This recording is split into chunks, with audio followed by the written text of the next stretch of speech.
Alright. Hello, hello, hello. How you doing, guys?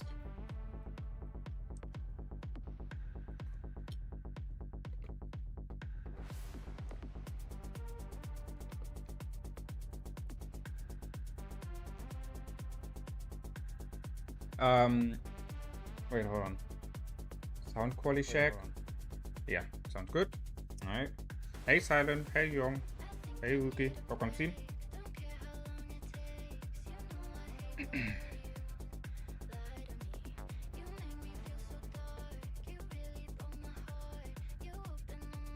Alright. So, what are we gonna do today? Well, obviously, we're gonna hunt these fucking trolls, right? Since it's Brink of War.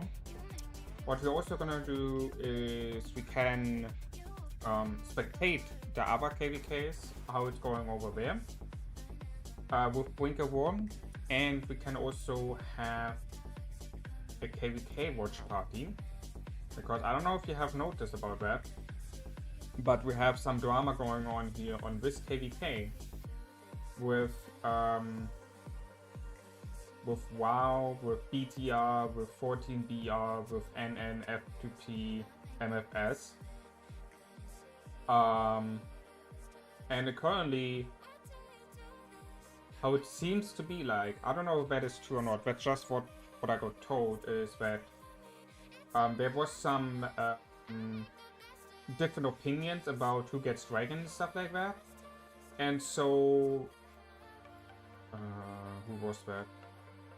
God damn it, who was that? Yeah, KvK here. KvK then decided to go with 14BR, UC, UC, or something, F2P, NN, and A2A. That's now the standoff. So it was a 4 versus 2, and now it seems to be a 3 versus 3.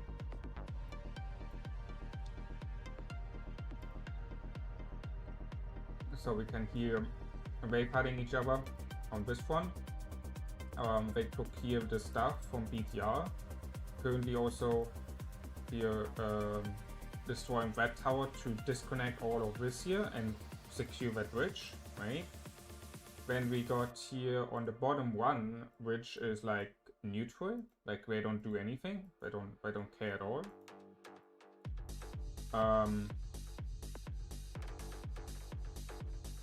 Yeah.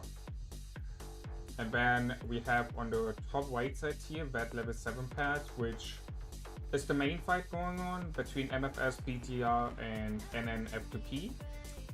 As you can see, NN holding currently the level 7 pass. They had made earlier an incredible staff play. So 14BR have ported in here with KvK and stuff like that. They used staff and blocked the pass, and so NN F2P got the pass. That were an incredible staff play.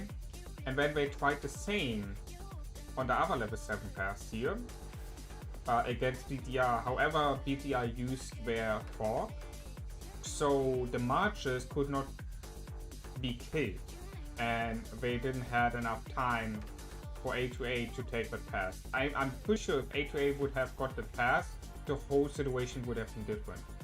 Because now BTR don't need to don't need to send their full force here. They can help MFS against NN F2P, right?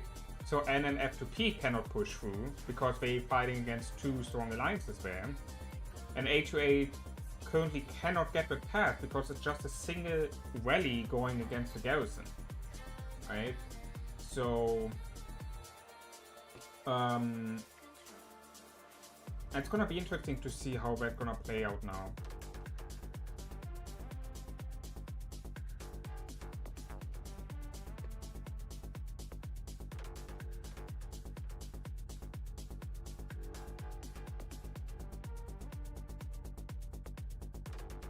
What we should not forget, obviously, while we go on here through the different stuff, is doing the freaking rallies, right? That's very important, guys. we need to continue doing the rallies. Because if I'm gonna show you the current Brink of War, you see we're holding top 1. Hey Mims. We're holding top 1, and that is since the begin from Brink of War. So the begin of Brink of War is always like, you know, people gonna swarm green trolls and stuff like that. We did from the start the elite trolls, so it took us like around 6 minutes to take over the meat, right? But like in the first point check, we got like directly 80k from killing the elite trolls, so that gave us the jump to get top 1. And since 0 UTC 6 minutes, 06 base, I don't know what to say, 06, we're holding top 1. So that is over 20 hours now where we're holding top 1, which I find like, I'm very impressed by ourselves, how much activity we having here on this event. Remember guys, we have only half of the player base what we had last season, right? Like, I'm not gonna lie, this is insane activity from our side. Oh shit, I already did this one.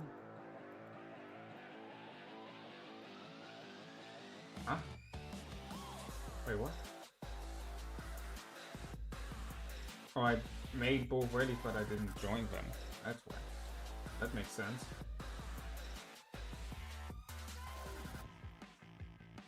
Oh, I'm doing good. How are you, Mims?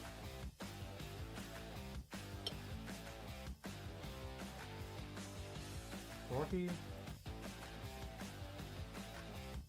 24. What's going on here? Yo, Kyoto. How you doing, man?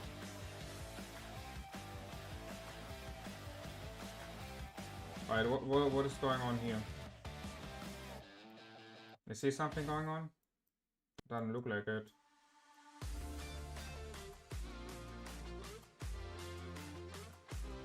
Yeah, I don't see any fighting going on, no?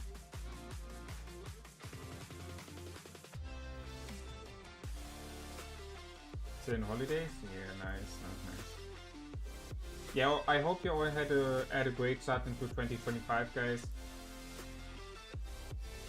And I hope all your wishes coming true for this year.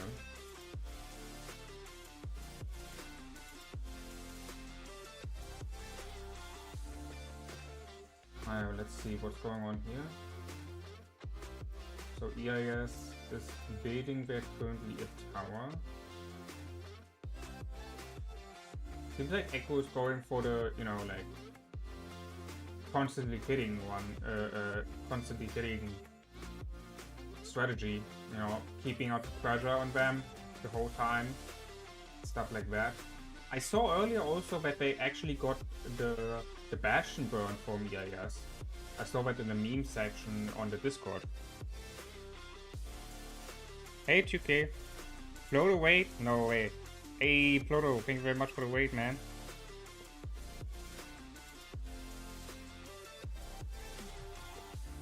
How you doing, my friend? I don't know if Pluto's here.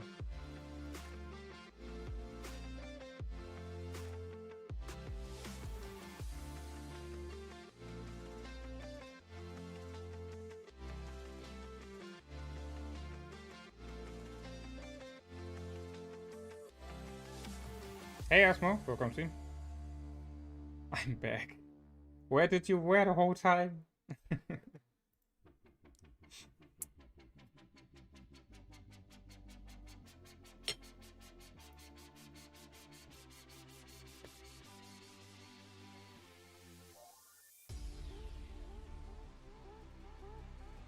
King Arthur, I hear. Yeah, I keep watching from time to time on Pluto's channel what's going on. Also with Rise of Kingdoms. Seems like 2268 is dead, no? Over there in Rise of Kingdoms. Damn, that's kind of sad. 2268 was a great kingdom, great people. Even though I didn't have that much time there, you know, so I cannot really speak that much about the kingdom. But the time I had been there was great. Like, I enjoyed it. So I can just imagine how Pluto needs to feel about that 2268, like people left the kingdom, you know, the old crew just disbanded basically. Must be kind of hard.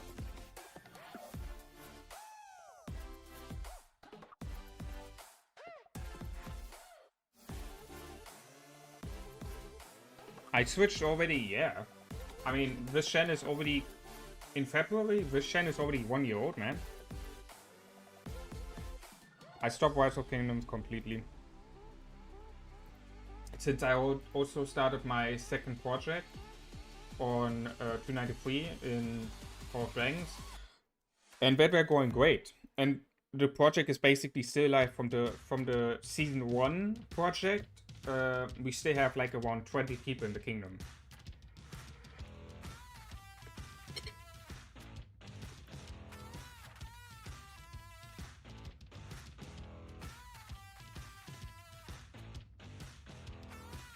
So since the project were running that good, and I also didn't saw the enjoyable part anymore in Rise of Kingdoms compared to Core of Ranks, I decided to completely stop with Core of Ranks and go fully on stop with Rise of Kingdoms and go fully on Core of Ranks.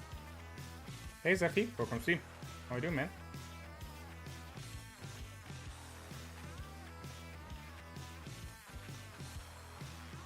Yeah, I'm very happy with what I'm doing. Yeah, I was also, you know, the king of 293, but recently I stepped down due to the fact that I could not invest anymore as much time as I wanted to. It were a lot of stress. It were going on my health and stuff like that. You know, and it also have damaged my YouTube career, if you want to say so, in terms of inactivity. When, you know, sometimes 2-3 weeks no content, and I didn't enjoy that because I love to stream. You know, I love to stream. I love to entertain. I love to, you know, just talk with people about the game and about random stuff. And I couldn't do that as much anymore because of the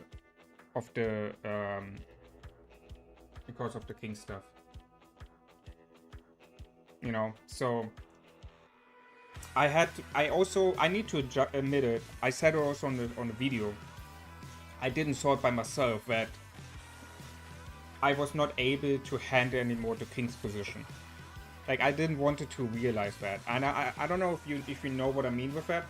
Especially when you're building something up, right? You're building something up by yourself, like a project or anything, which is kind of the same, right? And when you're doing that over months, maybe even a year, and you just don't see, or you don't want to realize that you are not capable of handling that anymore, right?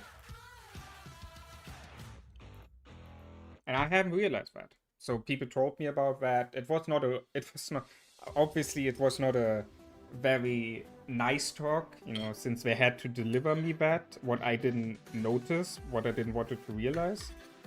And for me, it was also not too good to her because, you know, I built the whole shit up here, and, you know, then to give up the position was like,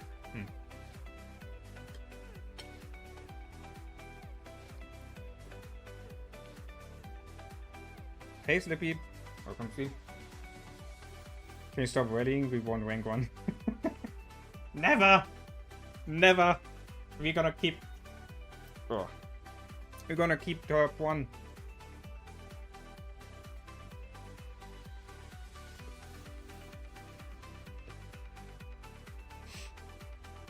So Edmo, that was about me. How are you doing, man?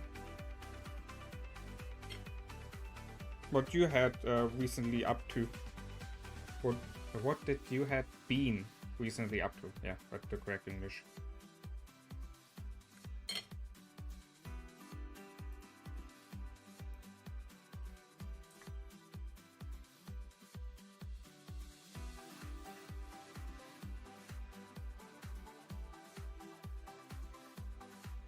C. Smith.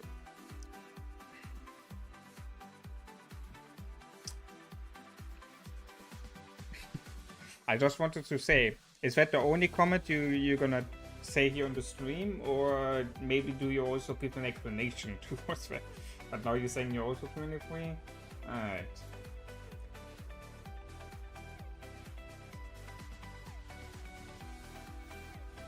Oh, I know you, yeah. Mochi, that's you, wait.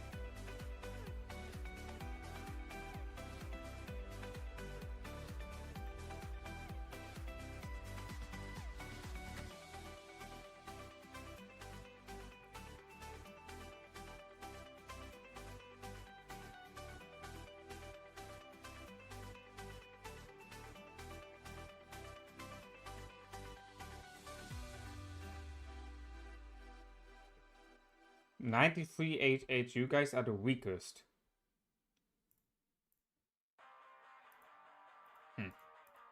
Some random troll here in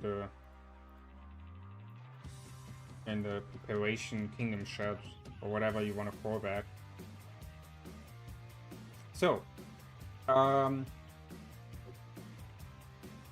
we've been playing Wars of Kingdoms for about 2 months now, both on a new account to fill in the gap of inactivity in 4352. I see. Nice, sounds good that you're back to the game.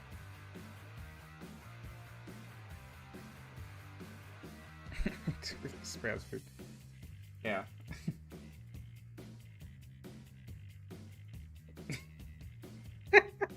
Oh, you can't see it yet. Wait, hold on.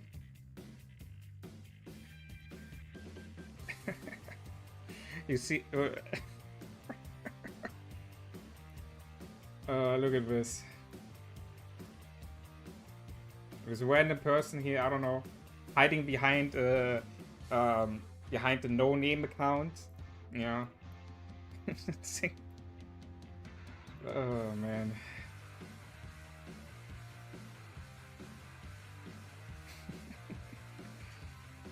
I can just laugh about that, I don't know. Yo, thank you very much for your sub, man. Thank you very much for your sub. Welcome to the community. Hey Vanyo, hey KvK, welcome to. How you guys doing? What?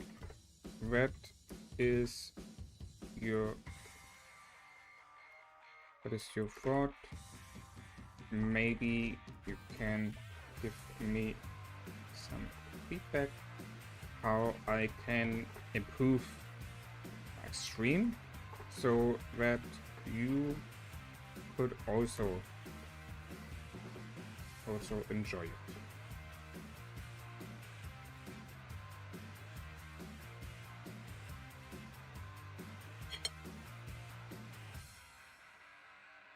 Like, do you know each other? It sounds like you can know each other.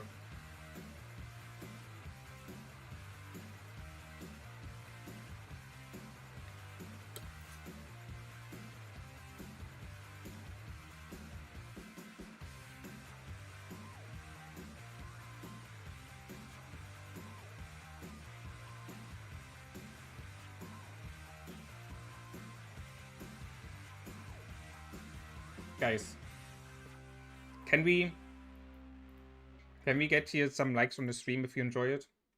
It helps me a lot. It's just one click for you, and it shows others that you have enjoyed the stream. Oh, come on, push the likes. I bet I'm begging you.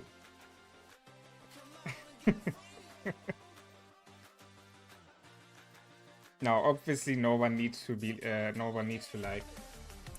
You know, that's all based on your personal opinion if you want to like or not.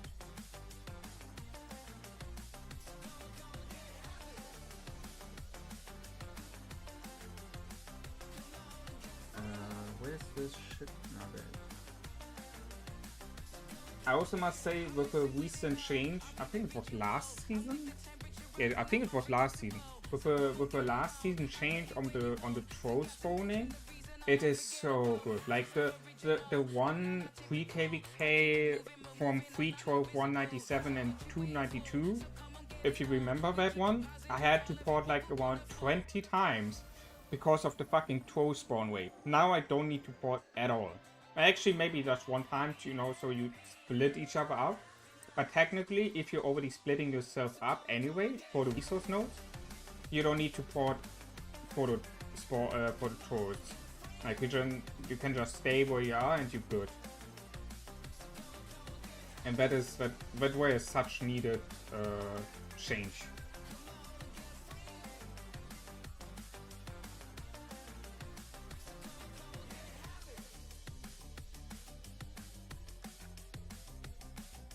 Yeah, Kexis and I are gonna be interesting.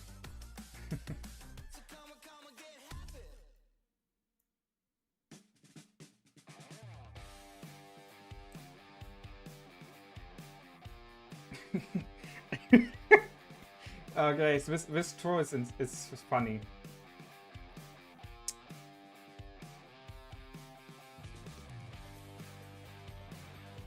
He said, "Are you trying hard to be like Shiskuru?"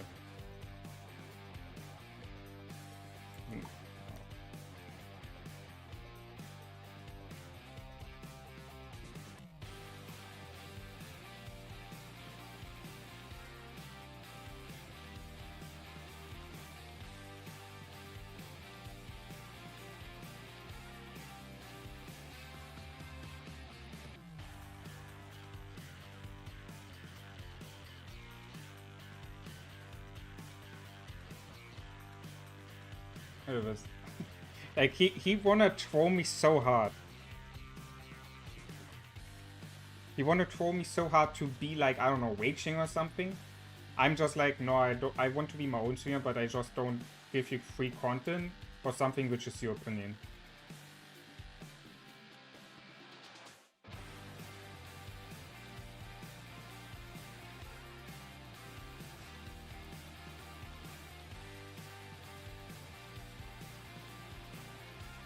IR loves Kex.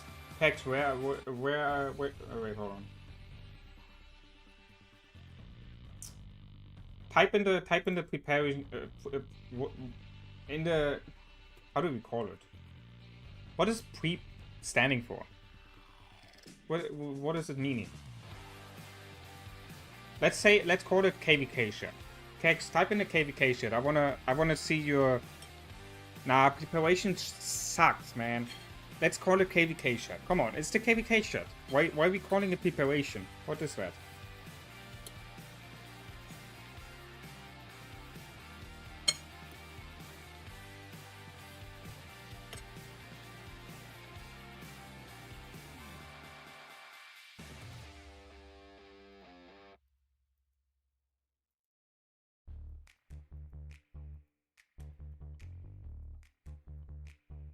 I mean, Kex, it's all good. If you're shy, then it's all fine, you know. You don't need to type, yeah.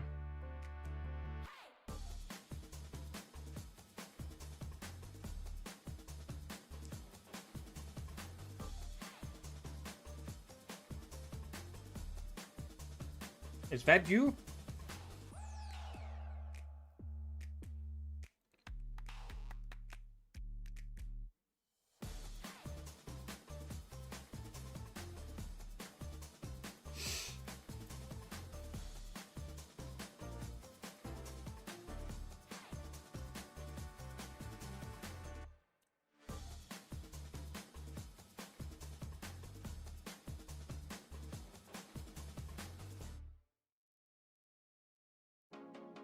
Alright, Kex. Wait, Kex, did you just migrate it? Didn't you wear already last season in 193?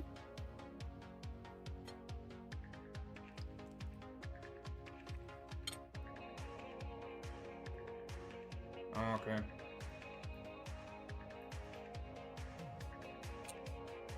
HP. How was that season? Because, in my opinion, for your power level, which is incredible, 15 main merits is, it doesn't feel a lot. Oh, you had no fighting? Is that the reason why you have 15 million members?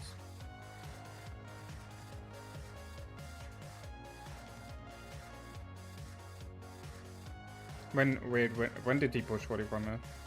On the last great high? Last seen before peak 3-4 days at most. Damn. Okay, that's crazy. Yeah, that sucks, man. But you got... Okay, so if you have 3-4 days fighting, 15 million merits is then actually pretty good, yeah. I think my highest... So last season I had... At the end, after all the fighting, etc., I think like 23 million merits. And then I ended up on the key event gaining like 15 million merits. Oh man. You know, but I don't know if that was worth, to be honest. Because here's the thing, right? I lost 6 million power. So like, I lost 600k troops, legit. I went up from 900k to 1.5 million dead units. But I gained for that like around 1.3 billion resources. So I don't know if you can call that a win or not. I lost 600k T5, but I gained 1.3 billion resources. Is that a win or not? I don't know, man.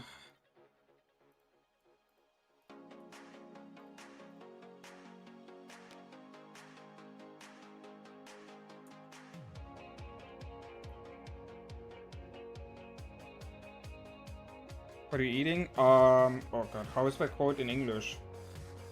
How is that called in English? Like something with spine. It's pretty similar written to German. Spine? Is that how you call it? Spine? Spine? Yeah, spine? Is that how you call it?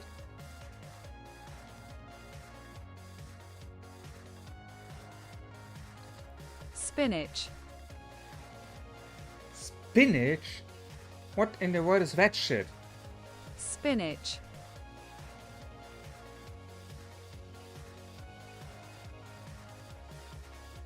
But there's an A. There's not an I. There's an A. Spinach. Fucking English. Makes no sense.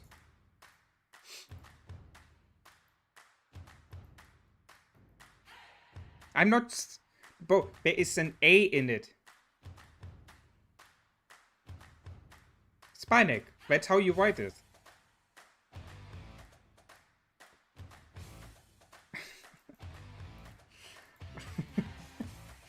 That makes no sense. Like, for someone who's not having English as a mother language, that shit makes no sense to me. Why would you write a word with letters which you don't pronounce? That makes no sense to me.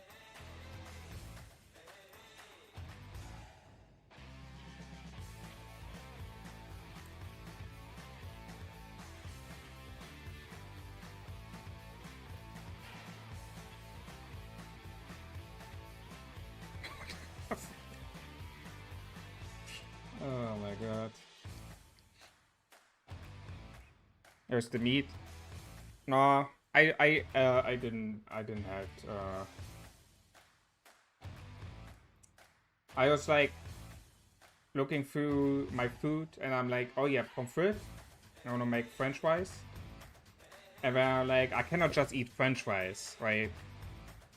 It's kinda, you know, I also need to eat something healthy. I'm like, okay, let's go make some spinach. That sounds so stupid. Yeah. And that's the leftover.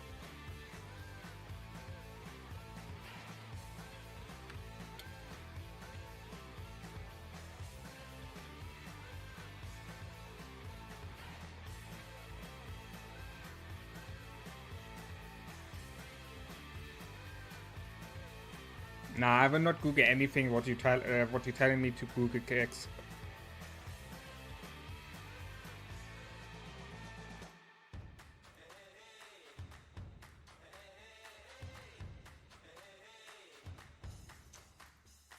Doesn't sound safe.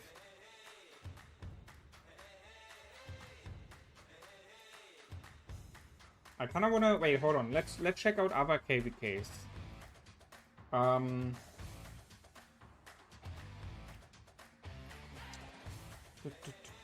Let's check out the one from Luno, Sheesh, and so on.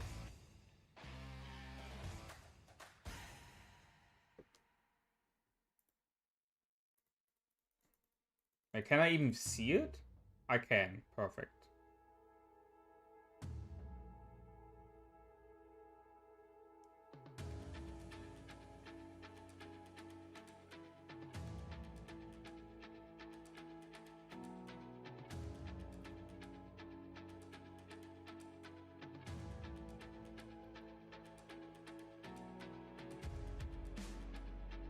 What in the world is going on here?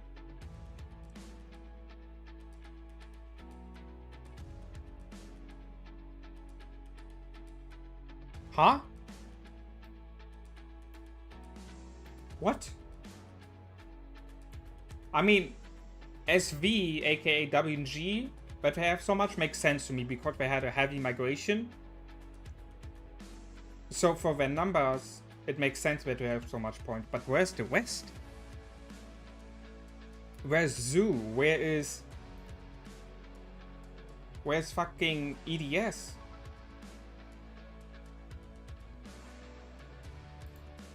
Luno have 57 million. Sheesh, 65 mil. What is going on here?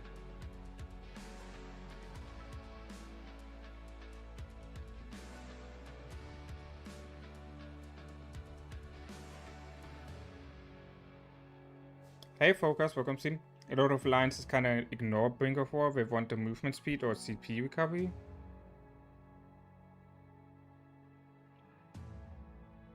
Why? Why would you go for CP recovery speed? Or I can understand movement speed, but would you really risk a potential top 3 for something which might be top 5?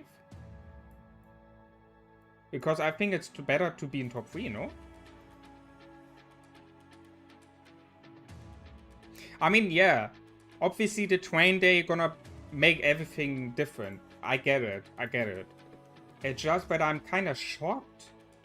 Because I didn't expect the points to be like that, to be honest. I didn't expect that.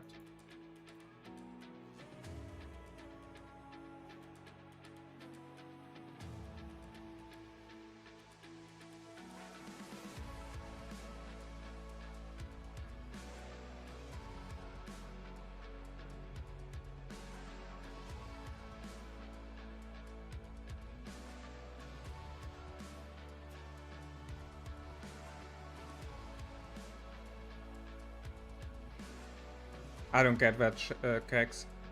What is...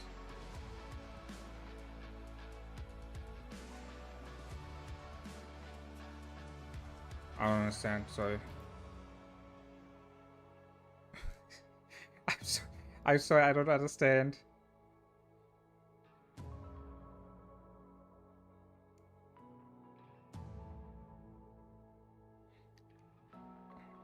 Nah, he's just sent me a weird meme. I don't know, I don't understand that. I don't understand that.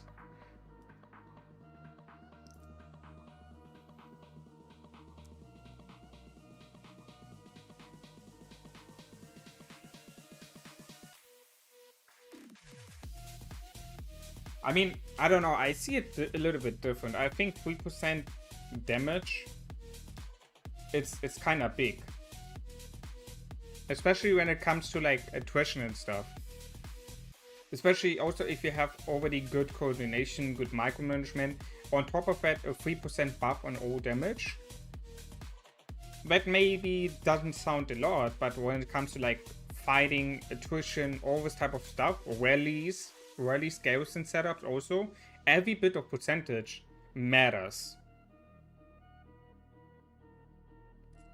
Right? That's how I see it. If these kingdoms have different plans, okay, sure, then they're gonna follow it, but you know, I just see it a little bit different. Especially from EDS, for example. I wouldn't have expected that they're gonna be I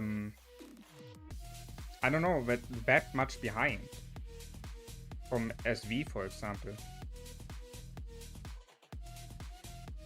I need to find the team setup.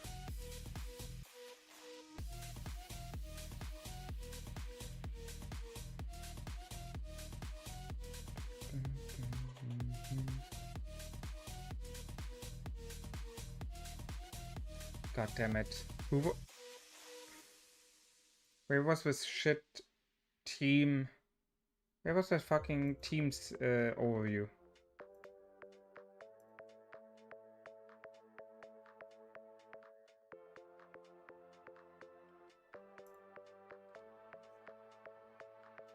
Ah, here we go. That's what I needed. So 116 is Zoo. 221 is SW. Yeah, SW.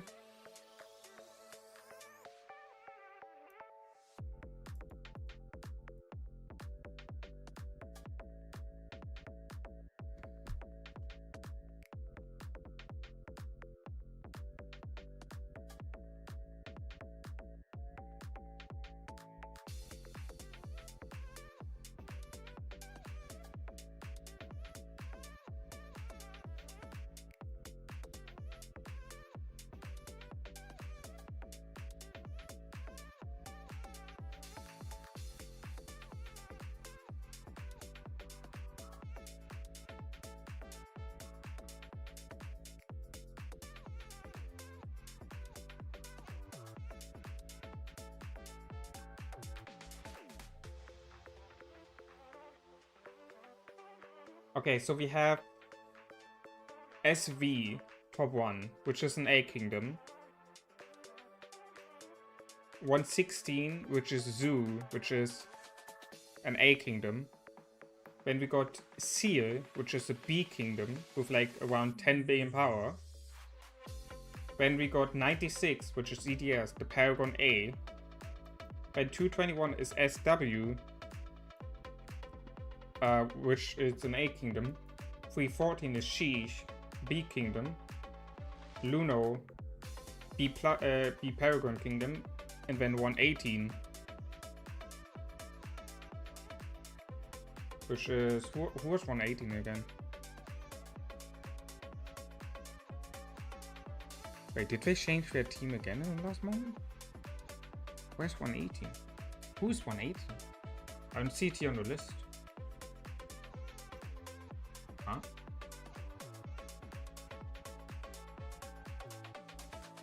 I don't have 118 on my list here. Who is 118, guys?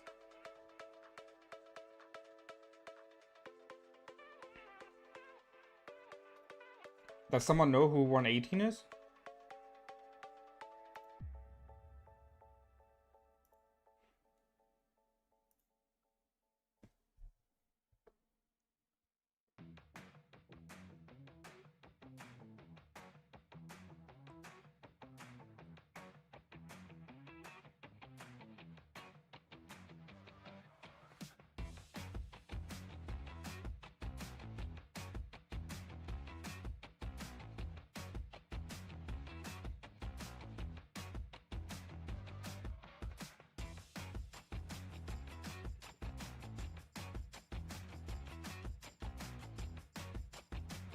Who in the world is 118?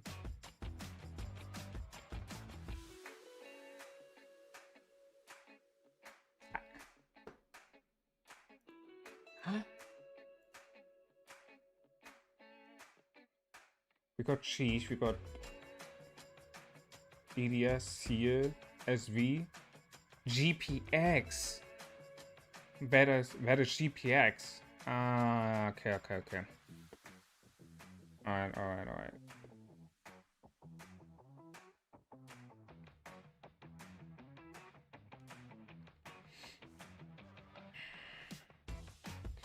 Bro, I'm kind of shocked.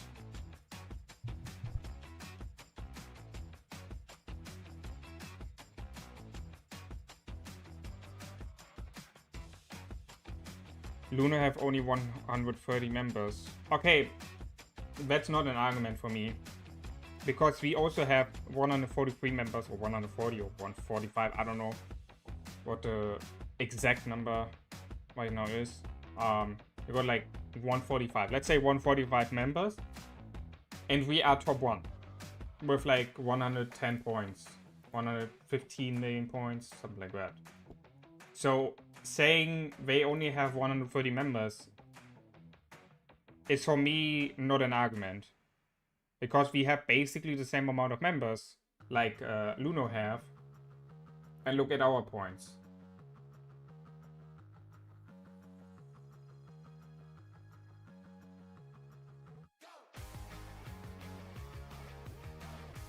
You know what I mean? Like, that is not an argument for me.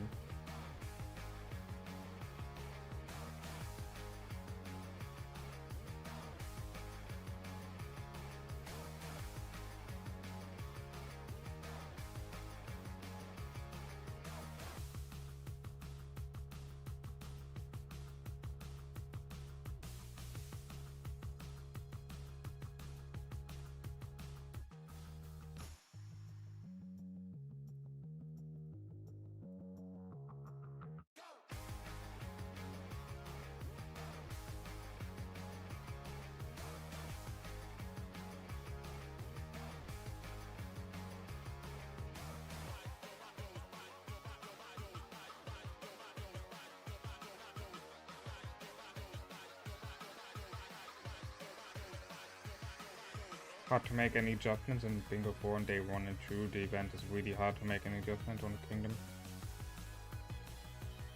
Simply put, it's not exactly enjoyable for a lot of players. Yeah, I mean, sure, I get that point, right? But I mean, it's for the kingdom, you know? So even though we all don't enjoy it, we stay doing it here in 293, right? If they now say, yeah, we don't care about that, we're just gonna make the points worth it in training, okay, sure, I get that point as well. It's just for me, you know, you taking an unnecessary risk when you can, like, I don't know, watch a series or a movie while doing these rallies. And you can get, like, I don't know, 100, 200 million points, which can make the difference between the rank which you want and which you get when at the end.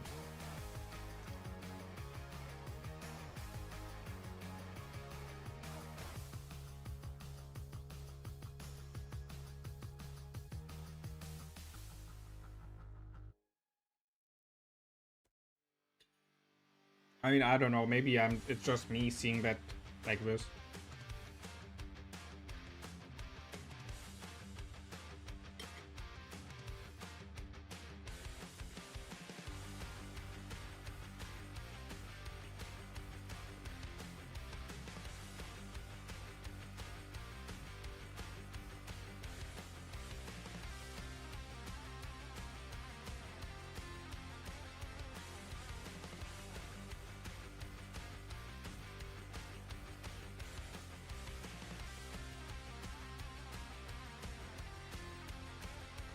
Oh man.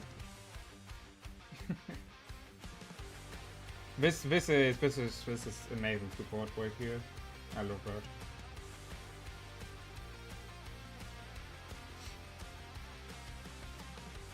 No viewers. Wait, when did he say that? 2147. 2147. 30 viewers. Bro, he all disrespects you. He disrespects everyone from us. Like he says I have no viewers, and then also he don't count who's of you who watching the stream. That's crazy.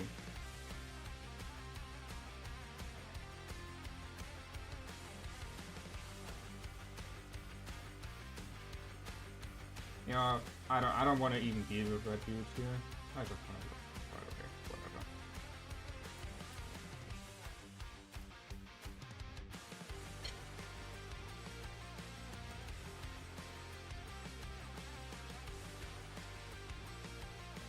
Alright, let's check out the other KvKs.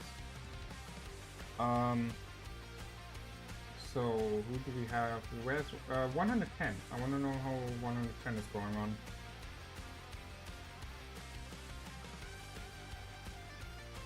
Where is 110?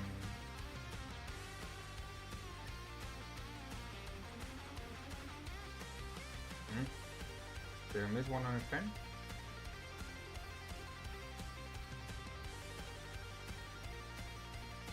Ah, yeah, I missed it.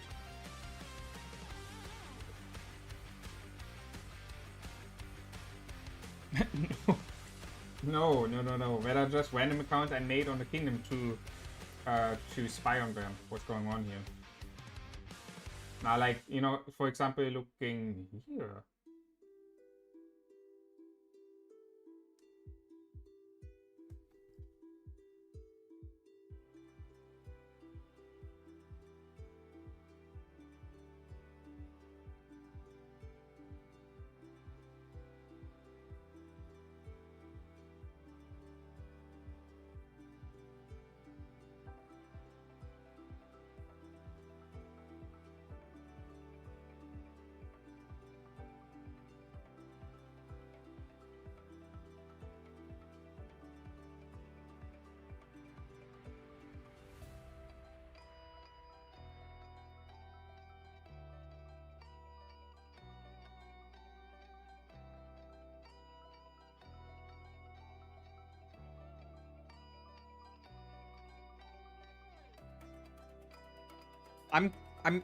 I'm very confused here. Why? I mean, okay.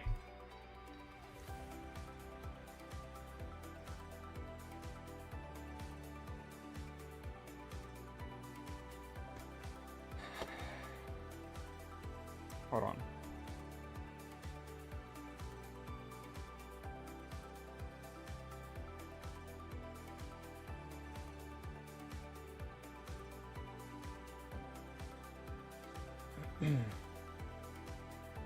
I'm very confused.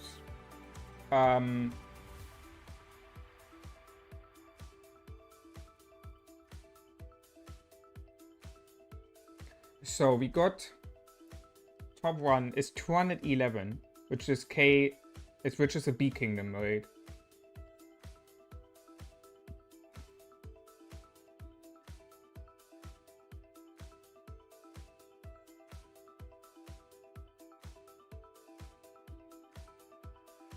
Then we got 11, which is EX. Well, I also heard some drama about EX, that they're not gonna fight against War or something when they're not doing in 1v4 or something. I don't know if you have heard about that as well, guys. Some weird stuff going on there. And we got 244, which is TG, which is also the B kingdom.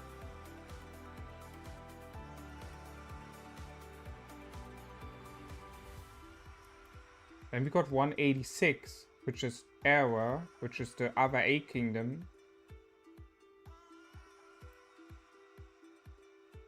Wait, are you telling me top 4 is from one team and then top 4 is from Roa's team? The bottom top 4?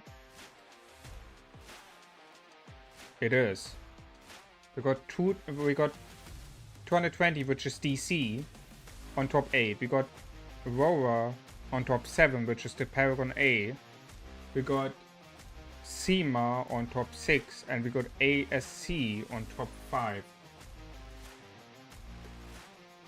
Okay, I expected complete different statistics here.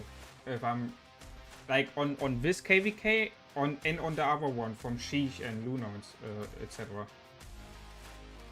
That is not what I expected gonna happening. Now I'm serious interested into the EXG one. Just need to find here. There you go. That's the last one.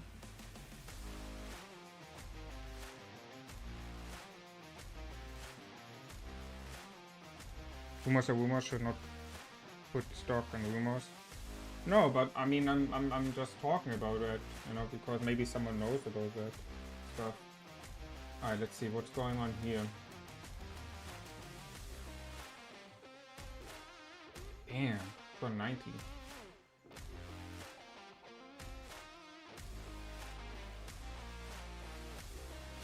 Oh, that is also completely different what I have thought of.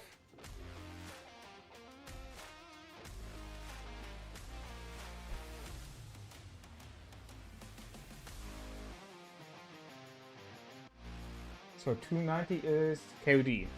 Okay, KvD putting the work in.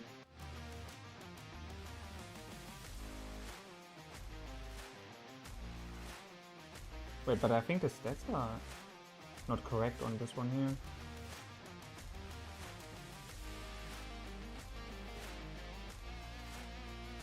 KvD is the A team, right?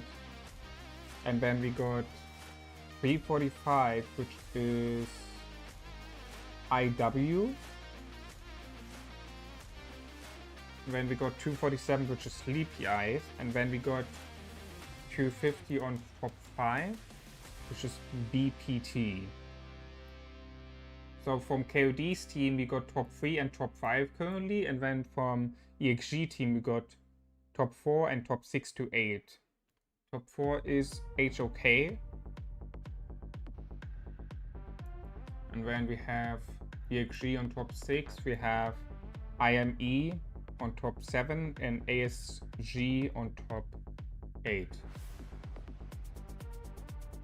Well, ASG, the 8 kingdom, from one of the 8 kingdoms from EXG's team, have 11 million points.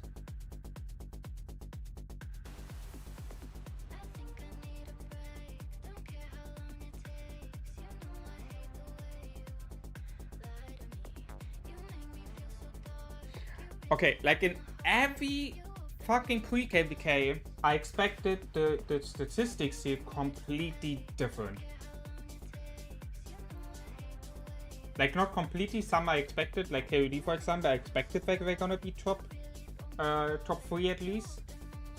But that on EXG for example is like, or like the other A Kingdom ASG having 11 million points. What is going on there? Like even if you don't like the event, but 11 million points? That's crazy. That's crazy low. Holy shit. Man. I mean, I don't know. I also talking about the aspect of, you know, if you want to grow as a kingdom, that isn't looking good for your kingdom. Especially if you're an A kingdom, right? An A class kingdom, and you have 11 million points after 21 hours of being into the first phase of Winter War. I don't know, man. That's not really good reputation for the kingdom.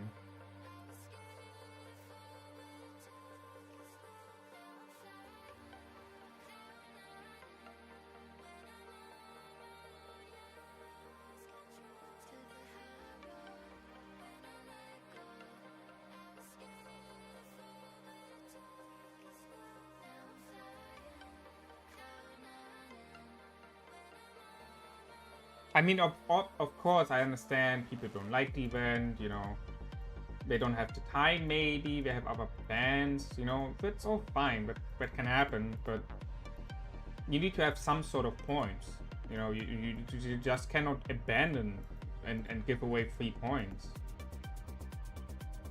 I mean, I don't know, maybe it's here again, just my point of viewing of me being completely competitive on this aspect, you know, and yes, it's not fun to do, but I don't care if it's not fun or not, because at the end it's competitive and I just do it, you know, for the kingdom. But I mean, you know, it's...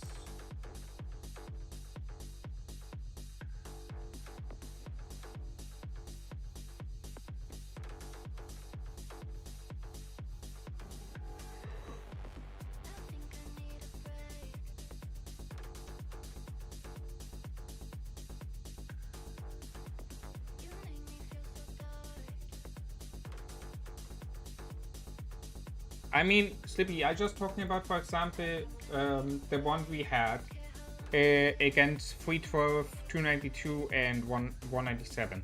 Remember that after the training phase, it were like a 20 million or couple million difference. And what have saved us this?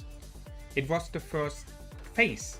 The first phase in that KvK against 312, 197, 292 have saved us the top 1 reward.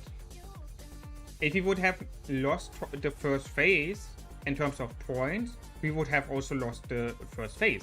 Because remember, we had a good amount of lead, and then the others just trained a little bit more than us, but we still hold the top 1 because of the first phase. And that's how I see it, you know. If you're aiming for the top 1, then you should also go crazy on the first phase. Because you cannot just expect, oh yeah, we're just gonna train that away, you know. Especially when you have like top kingdoms based on the stats in your KvK as well. For example, the one with Sheesh, Luno, EDS, Zoo, SV, you know, and the rest. Like, all of them are heavy, well-known kingdoms in the community, and all of them have fighters and raids and, you know, and so on. And if someone says from them, for example, now, oh yeah, we don't care about the first phase, we're just gonna train that away. You cannot expect that you're just gonna win like you did in the previous seasons like that, especially when you have these amount of kingdoms in your Brink of War.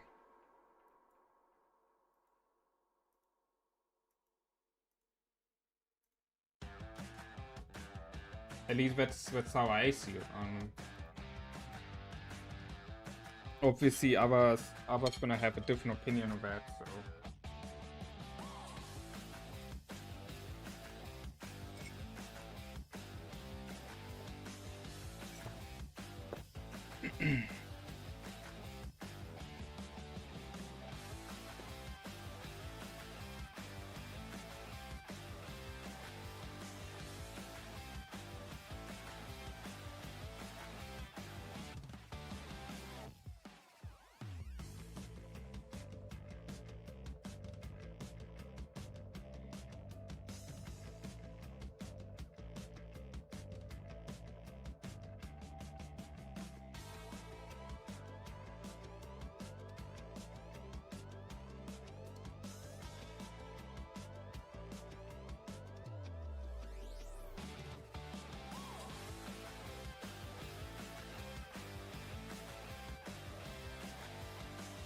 Alright.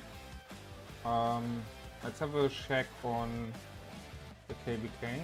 Is there something going on or not? Oh yeah, seems like we have something going on here. No, maybe not.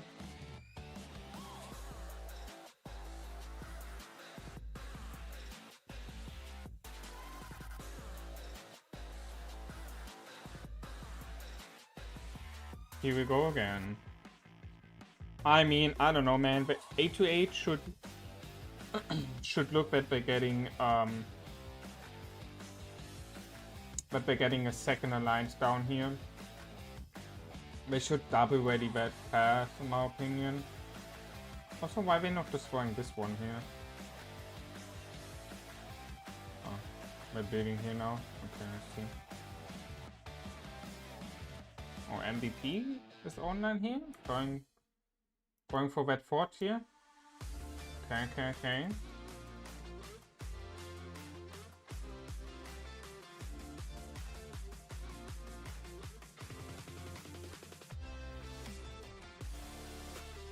The 828 should definitely look to get a second alliance down here so they can double rally the path.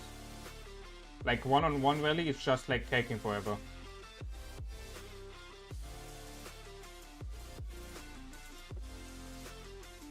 I mean, BTR doesn't look like that they have the numbers here, so maybe...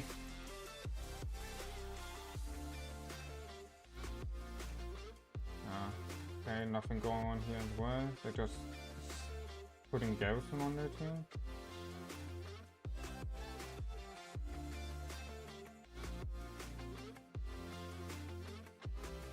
Nothing going on here.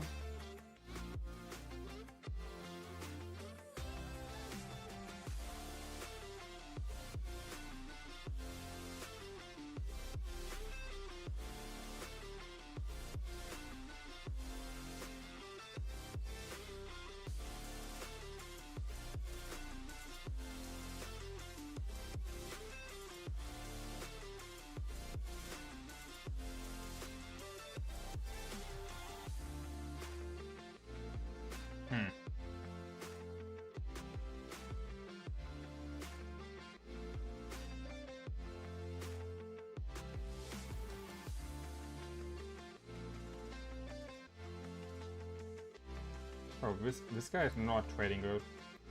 Should be looking carefully into who he's stacking here.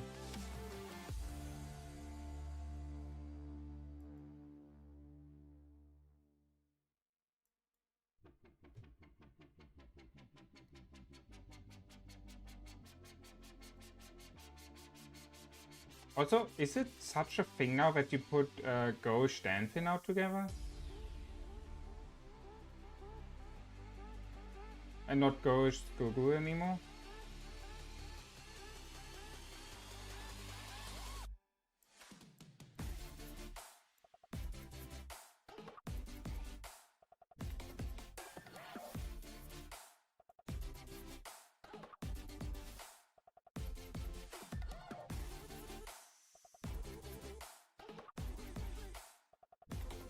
The problem is, the only one who could staff play here right now is 14 BR KvK.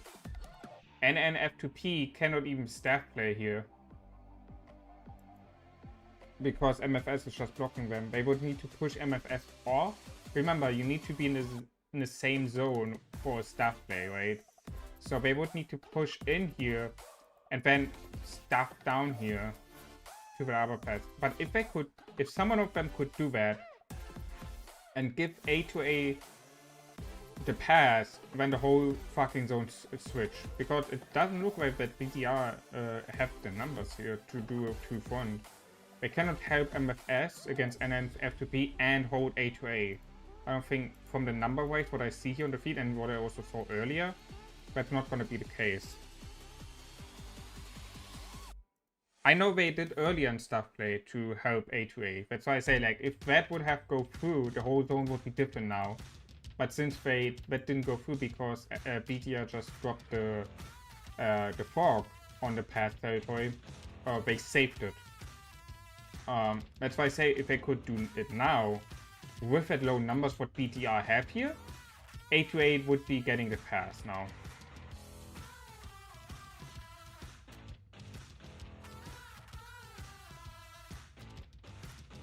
So maybe in a couple of hours when when staff is available again from 14 BR, they could do that to help A2A come through.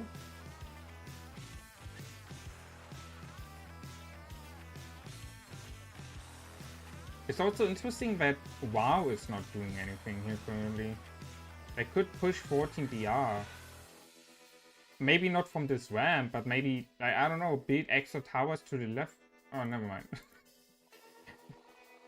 That's exactly what they're doing right now. Okay, I see. So they're doing exactly what I thought about, building to the left side, maybe looking forward to a flank here. Maybe that.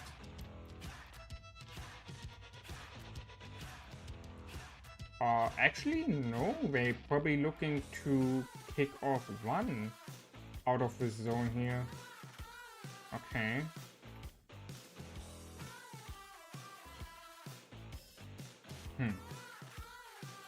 I mean, I don't know, one doesn't seem to be such a big threat here currently. But 14 BR is, so maybe I would just look forward to kick 14 BR out and not one. Then one is neutral or like by themselves anyway. But 14 BR, NNF2T, KvK and A2A is a bigger threat here. So in my opinion, WoW should look forward to push 14 BR off the zone here, so they can also not do any stuff there. And get A2A into the last zone here. Well, it's gonna be interesting to see how that's gonna turn out in the next couple of days. Does someone of you know how much time there's left on this season before the rewards getting locked? That would be a very interesting thing to know about, like how much time do they have left to get actually the dragon back, or like, you know, to lock in the rewards. 10 days is okay, so there's enough time technically to go there and get the dragon. But then they would need to get the pass from 8 to 8 in like the next 1 or 2 days maximum. Otherwise, there's not going to be enough time for them to push them all the way back to the dragon and take the dragon.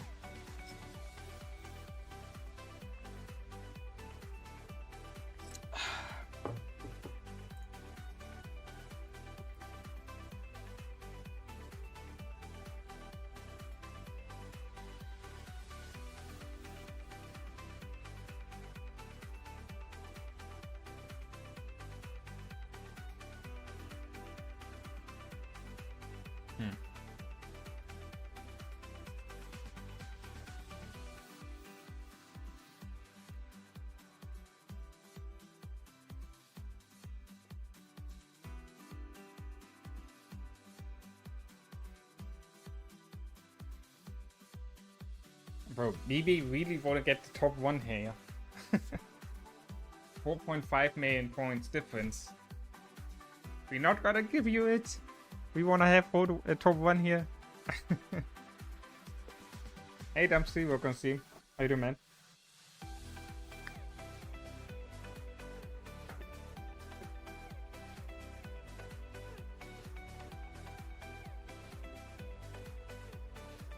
Which Brink of War are we talking about?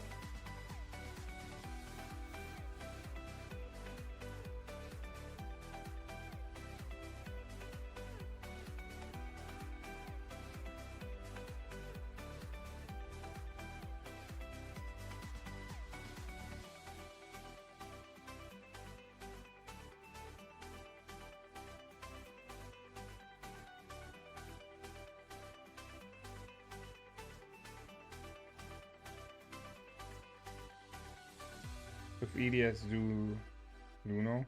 Okay, I see.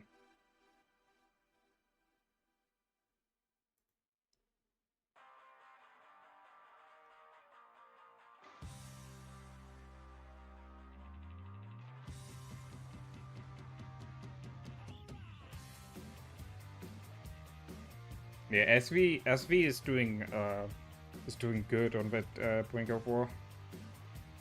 They are currently also the kingdom with the most points in Brink of War.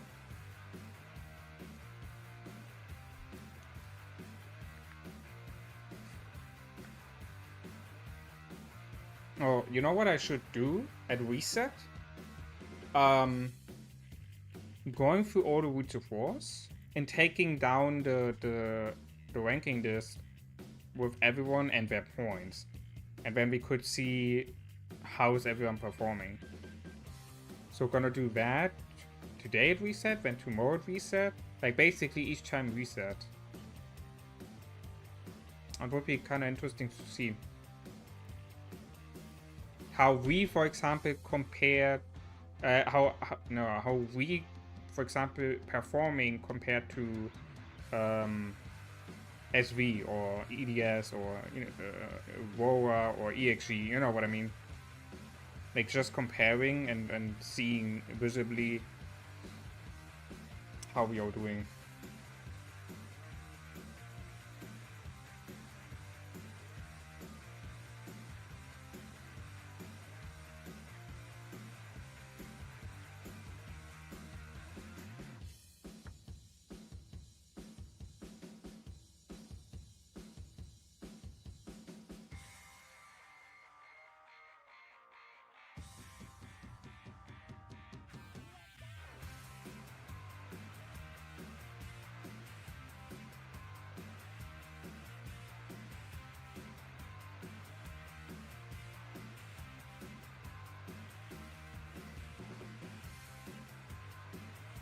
But I must say ours once is very, very even. Because look at this. From the Brink of War rank, right? We have 1 and 2 currently. They got 3 and 4. Then we got 5 and 7, but they got 6 and 8. So ours one is like very, very even in terms of the team difference on the rank based, not like the one from or who was that? That was from WoA, where the whole team is on the bottom, the other team is the whole top.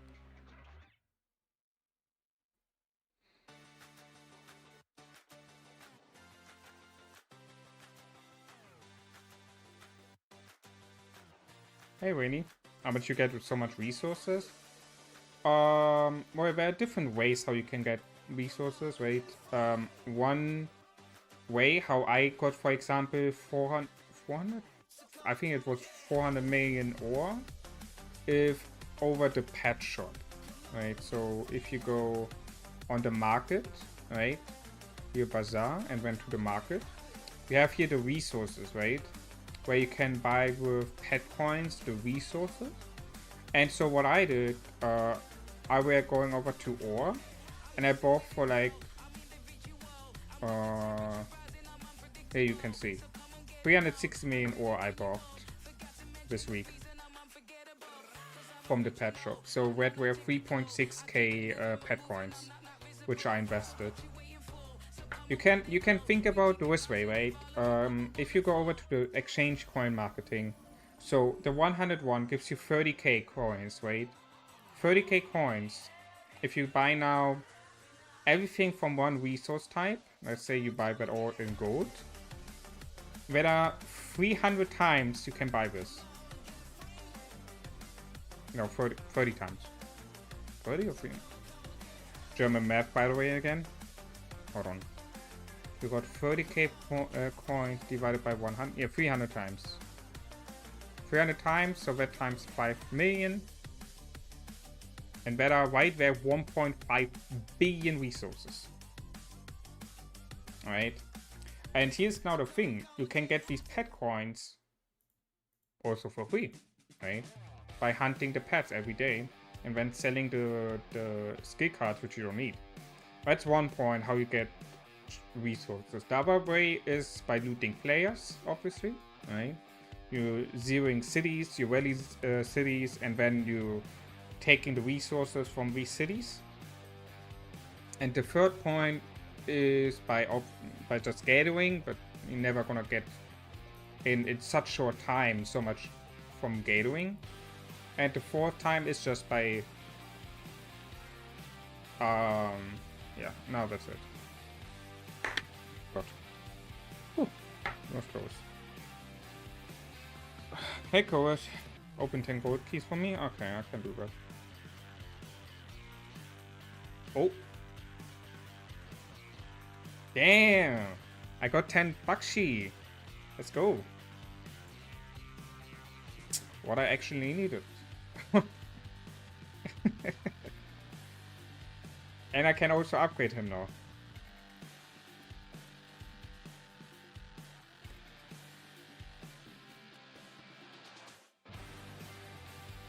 I got the last one on 5. Hey, thank you very much for the sub, man. Hope you're gonna enjoy my future content as well.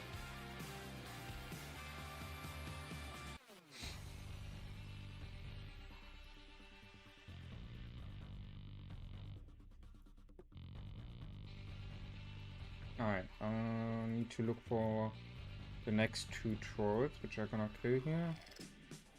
Oh, there they are.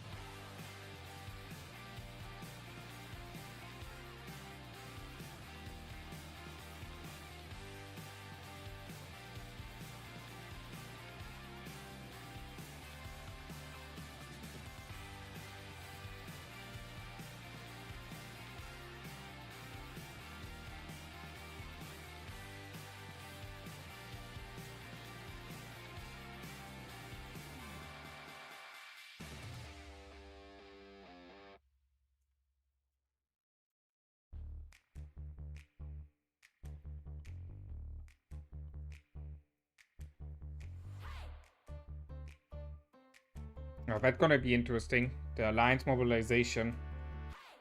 If we can get up to legendary. That's gonna be tough because only top 3 gonna get up to legendary. I don't know if we're gonna meet like, I don't know, EDS, Aurora, you know, these top kingdoms. Then I mean, we got 100. We got 150. So technically, it is possible. It just depends on how much the individual player's gonna spend on these quests. But it is actually, since it's only 150 players maximum for one alliance, it is actually possible for us to go up to legendary.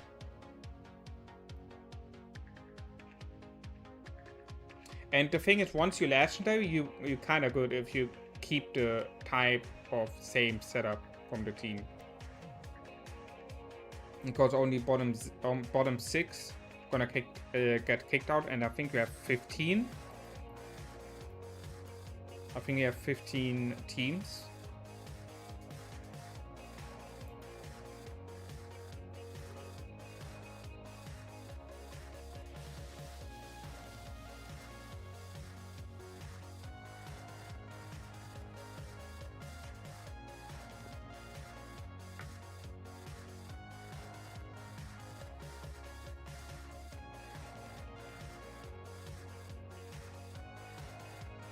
Oh, you see something going on?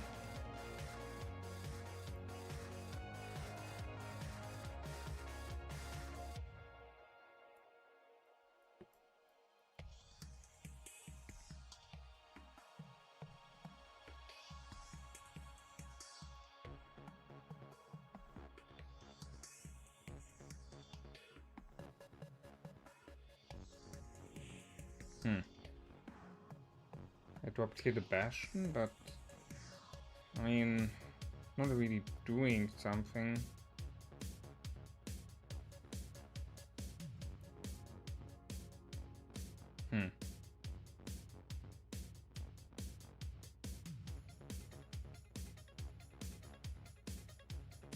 Hey Nemesis, welcome team.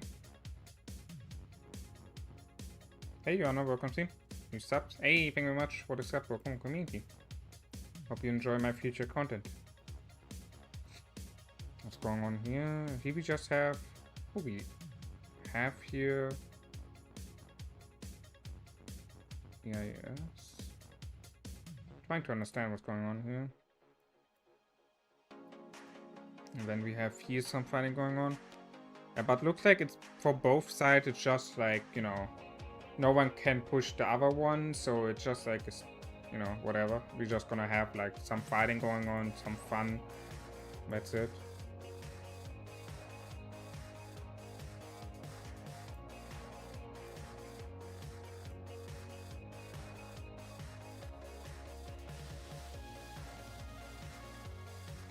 Alright, let's go over here. ATS video.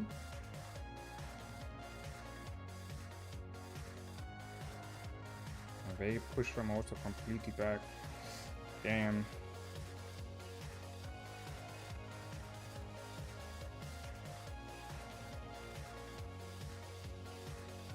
So where ally is from ATS is NA and tank. And for them, they also just holding here, it looks like. So here they're holding, here they're holding.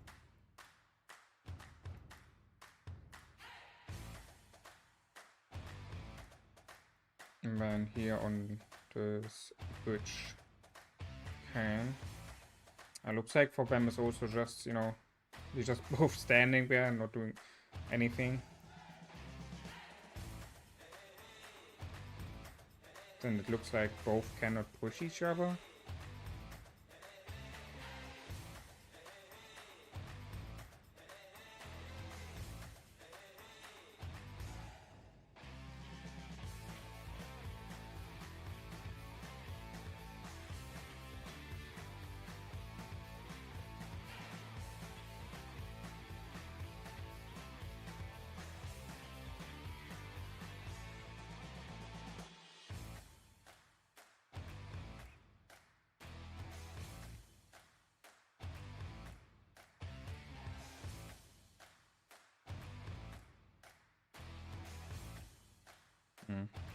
Nothing happening here.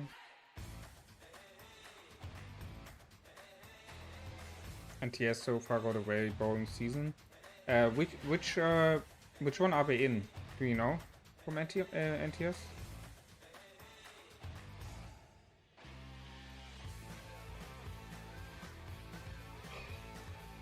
501.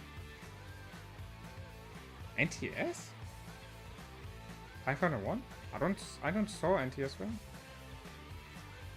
503. Yeah, okay. Just wanted to say, how did I miss something?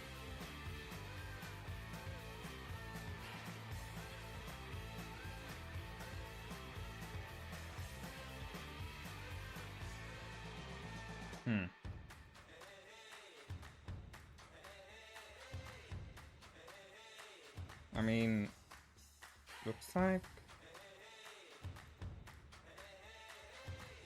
10.9.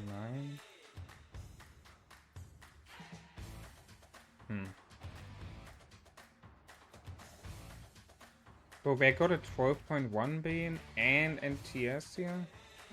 That's crazy.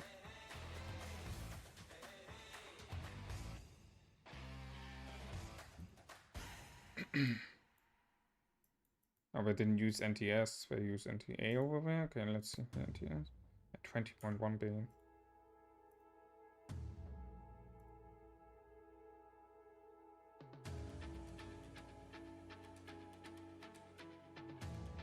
Wait, how's the... Wait, so top 1 currently is Echo, right? Power-wise, from alliances.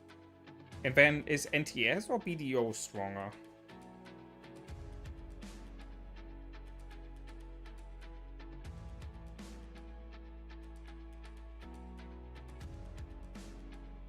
Well, that's so crazy how the power changed that much.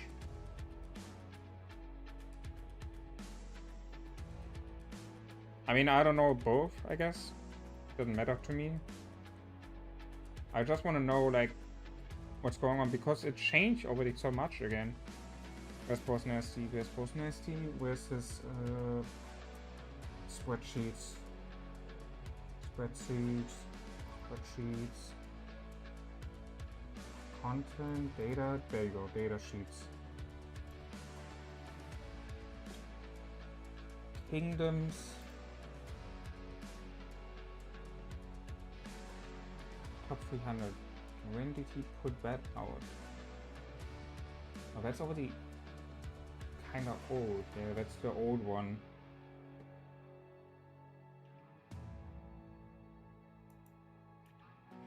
Bro, look at this. This is the old one, right? Look how that changed. Echo not top anymore. EIC also down. Or are they? Wait, hold on. No, wait. But top 300 power. That's something else. Here, alliances. There you go. That's what I have looked for. Okay, so we have Echo top 1, BDO, Pay to Win, NTS, ATS, EDS, NOAA, A2A, WB. But Wedge also switched, right, since with the last migration. Like, WoW is not at 15 billion power anymore. Ah, no, wait a minute. It's not Kingdom, it's Alliances. Damn it.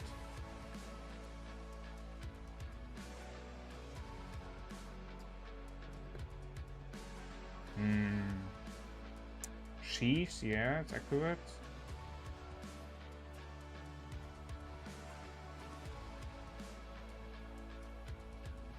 Yeah, so he tracked for 93 FH when we were in FH, but obviously, ooh, damn, guys, look at this. We are,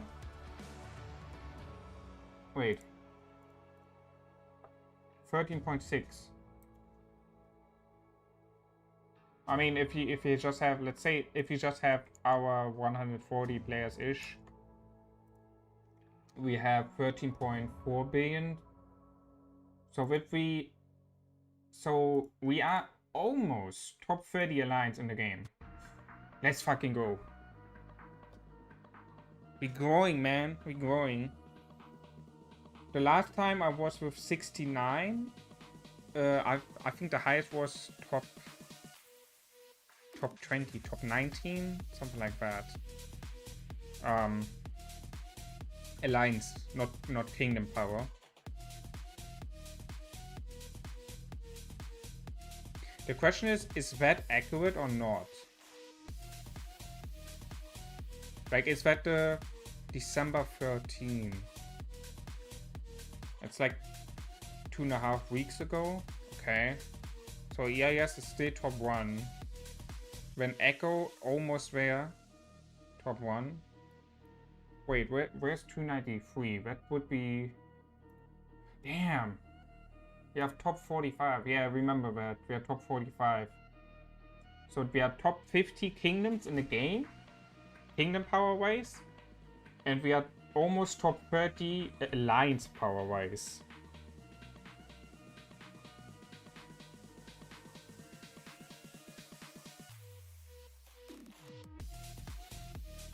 I'm from 283, where our servers be full for 2 seasons, we can get new members.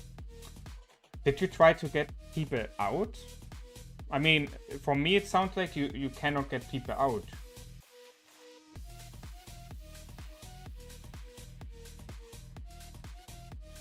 At 283. 283. Huh? Ah, there. Damn. You guys are stacked. Almost top 20 kingdoms.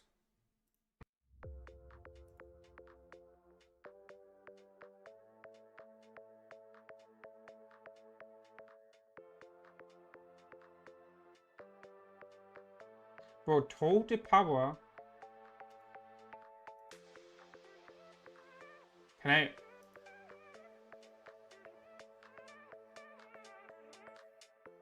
What did I do? Ugh. What did I do?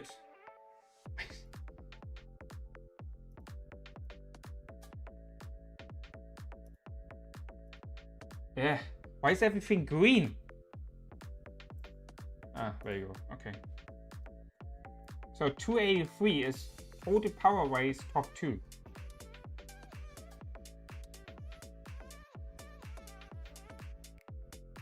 Damn, you guys are stacked. Wait, okay, other question for does it feel like you have 30 billion power in your kingdom?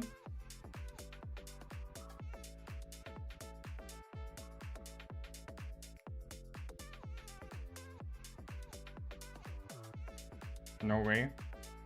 Okay, what is your opinion about the actual combat power? What do you have? So like you have 13.1 billion. Wait, top 300 is 19.5 billion. Yeah, mostly T4. Okay. So would you say like the top 300 power is like the combat power what you have on the field?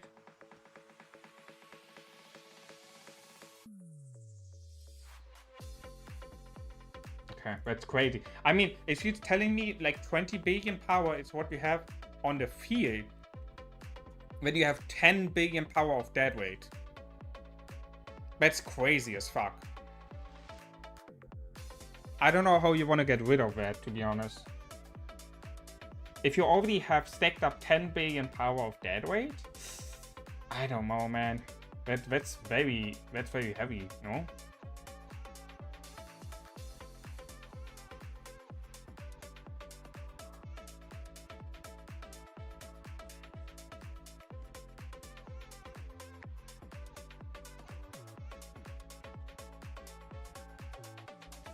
And here's the thing, right? Compared to Echo, which having top 326.6 billion and total power is 28 billion. So most likely they have around, I don't know, maybe 2 billion-ish dead weight, which is on their power level with like 26 billion top 300 very low.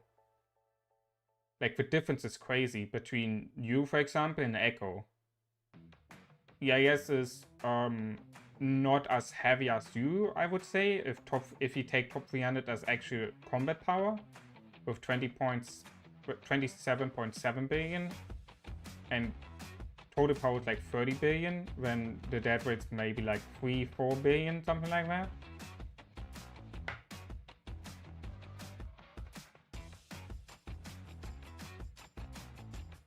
The question now, what do we have?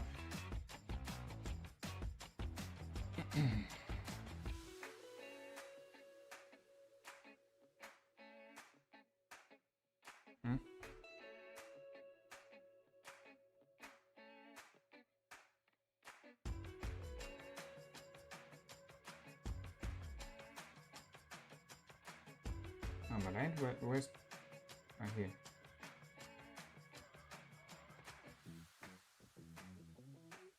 No, where's 193? Here. So he tracked down for us top 300 billion, top 300 power is 17 billion, and total power is 20.2 billion. We got 700. Wait, what? Wait, he says we have 706 accounts in the kingdom?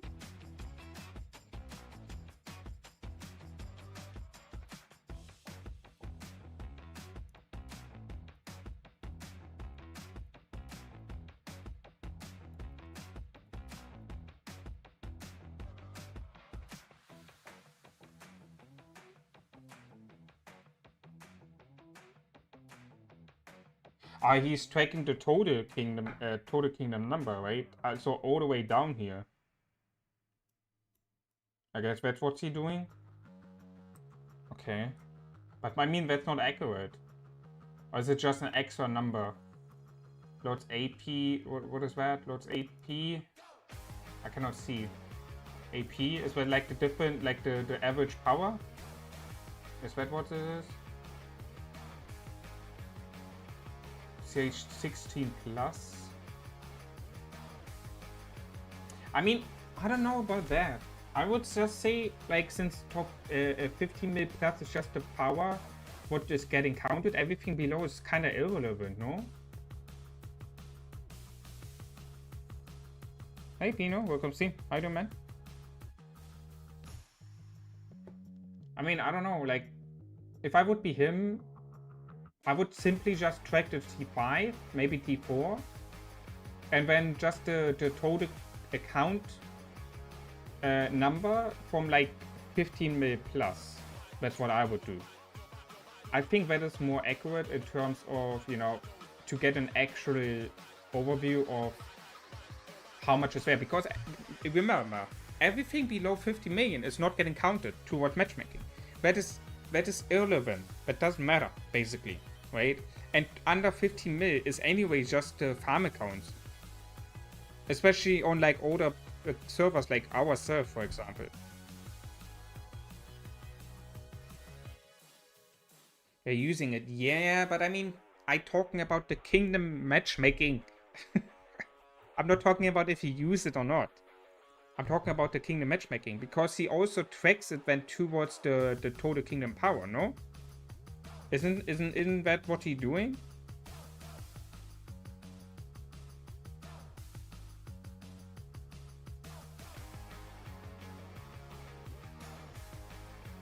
$20 billion total for us. I mean, like, just compare his stats and my stats, right? So I track for ourselves 14.65 billion top power top 4. 45 mil plus 148. 45 players 100 mil plus, and between 60 and 99 mil 70. Right?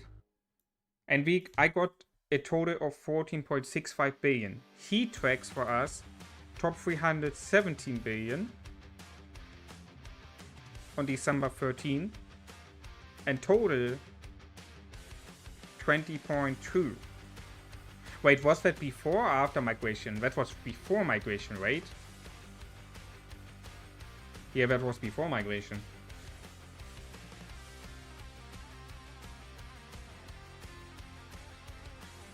That was right 1 week before migration.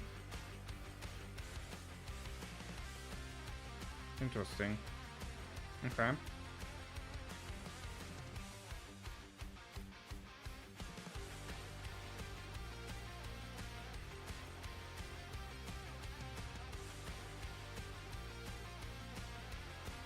Oh, what happened? What the hell?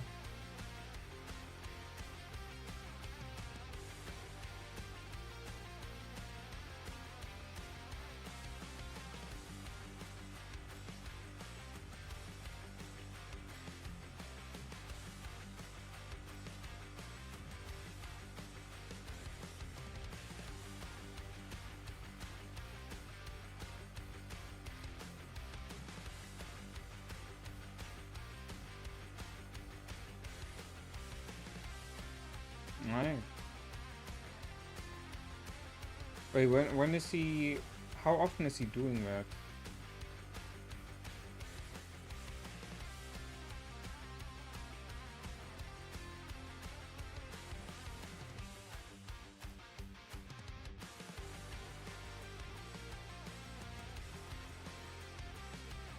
He's doing that from every kingdom? Yeah, he's doing that from every kingdom.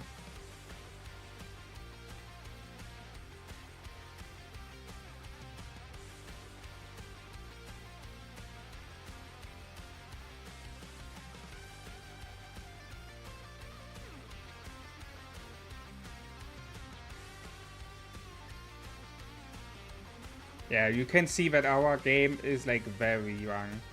Like, look at this. Top 100 is 12.3 billion. In Rise of Kingdoms, we have like, I don't know, man, like too many kingdoms with like 10-ish billion power. You know? But we also got like, I don't know, over 4,000 kingdoms already in Rise of Kingdoms, so. Yeah, the difference is kind of crazy.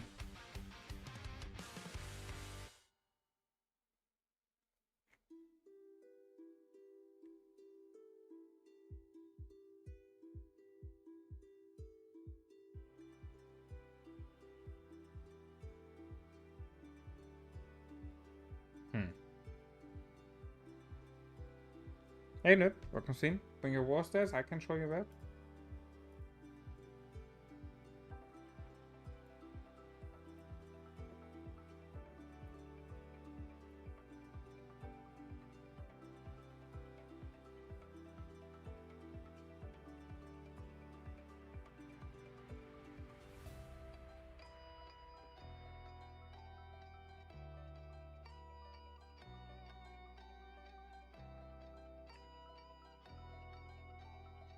Wonder what's going on with our servers.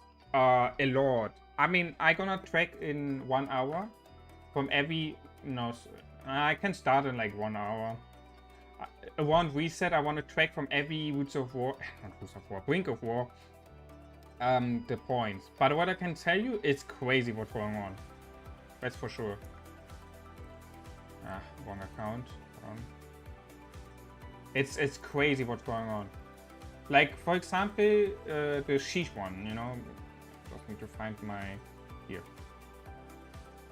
It's wild, man, I'm telling you, it's wild what's going on. You're not expecting the points, you're not expecting the actual points. Like, I didn't expect it at all, like, to be like this. Alright, so, top one is SV. Which is a high power A kingdom. 116. Oh god damn it. I need to get finally the names in my head.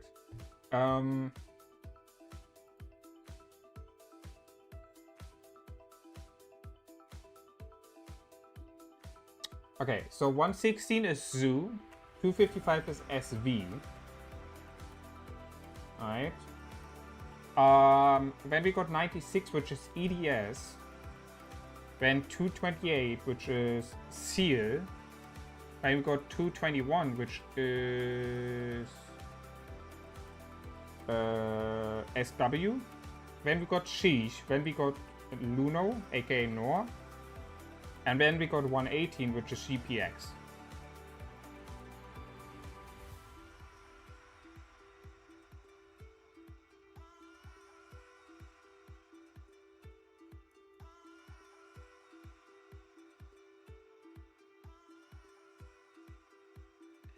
It's hard work, yeah, but I mean, if you want to be competitive, you're gonna do it.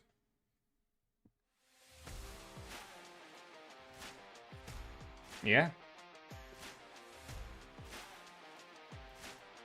I mean, it's for me, okay, the next thing what I say is for me personally, right?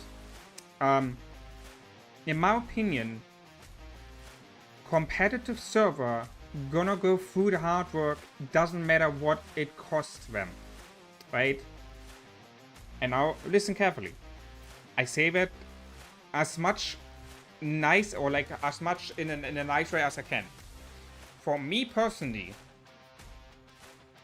a kingdom is not a competitive kingdom anymore when you don't care about something which is competitive.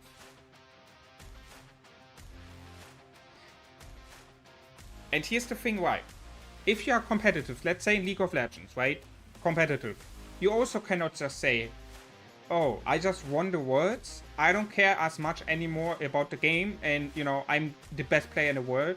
You know, I just got nominated like that. I can just relax now. And I don't need to train at all and stuff like that. Right? Like, if you want to be on the highest level in competitive wise, you always need to go through the hard work to achieve that. In my opinion, you cannot call yourself competitive, but when refusing to do the hard work. But it's the same with, like, going for your dreams. Like, you cannot just expect that the dream is happening. Like, you gotta do the hard work for that. Right?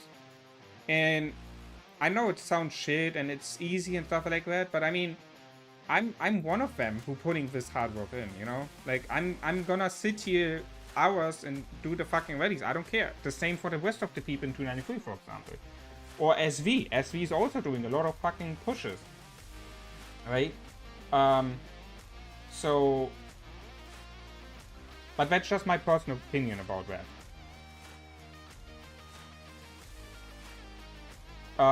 Yeah. I got it. Just need to find that. Hold on.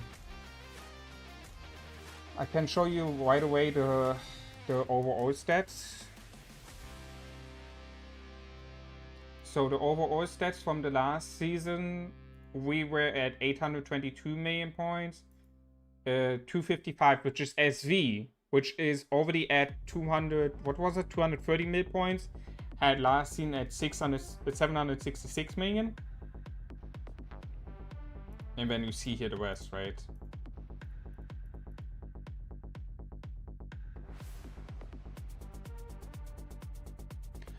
The first stage we gotta go on my YouTube channel because I don't have that as a... Oh wait, maybe it's on Discord. Hold on.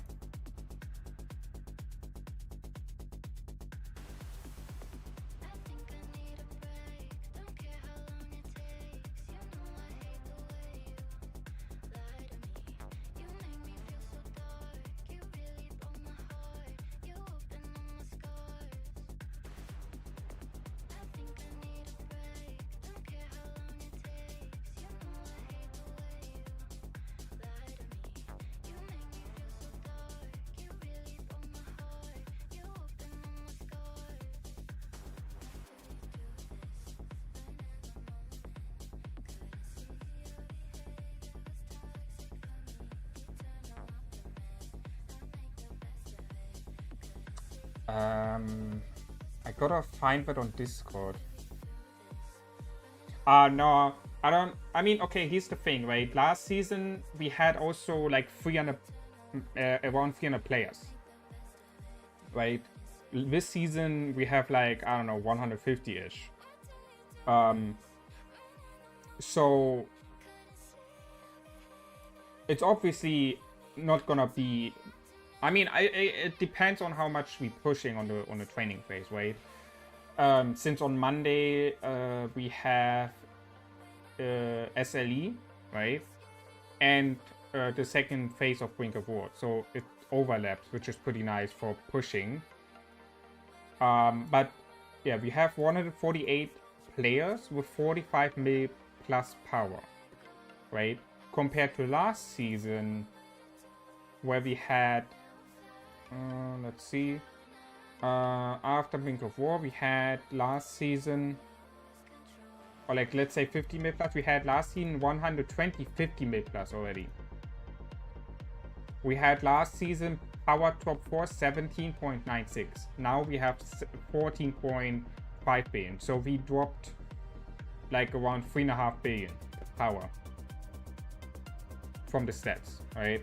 So obviously I don't. Like, if you're not hitting 822, that's fine, you know, but what I want to expect, you know, because we are a competitive server, that we go for BRINK of War, that we're not gonna be like, you know, or it's just hard work and, you know, it's not making fun and stuff like that.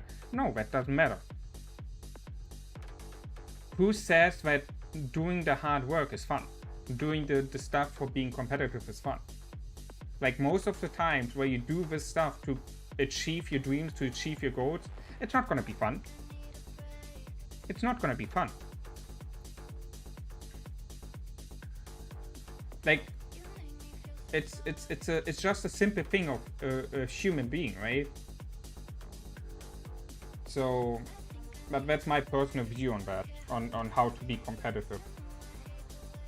Maybe I'm very strict on that, but in my opinion, that's just a natural thing of how competitiveness is, you know? And that is just the way how it is. Like, if you start thinking of, oh yeah, it doesn't matter if you're gonna push or not, then that's not competitive for me anymore. That is exactly the opposite side. Because for me, the people who thinking like, oh, it doesn't matter if you win or lose, that are the casual players, right? The casual players just playing the game for fun. They don't care about rewards. They don't care about if they win or lose. You know, they just playing it for pure fun. That's it, right? But the competitive player, what makes the difference between casual and competitive is that the competitive players hate to lose. They always want to win, right? They want to win. They want to get the most of the rewards and stuff like that, right? That's the difference between casual and competitive.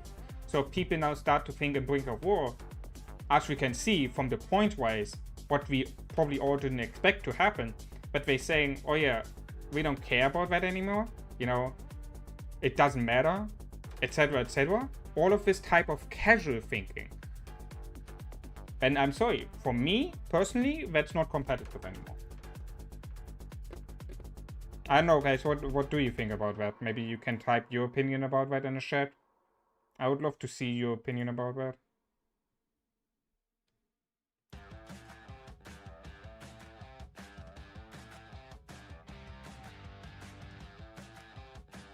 I would say NTS is competitive and they ended in 5th place in Brink of War.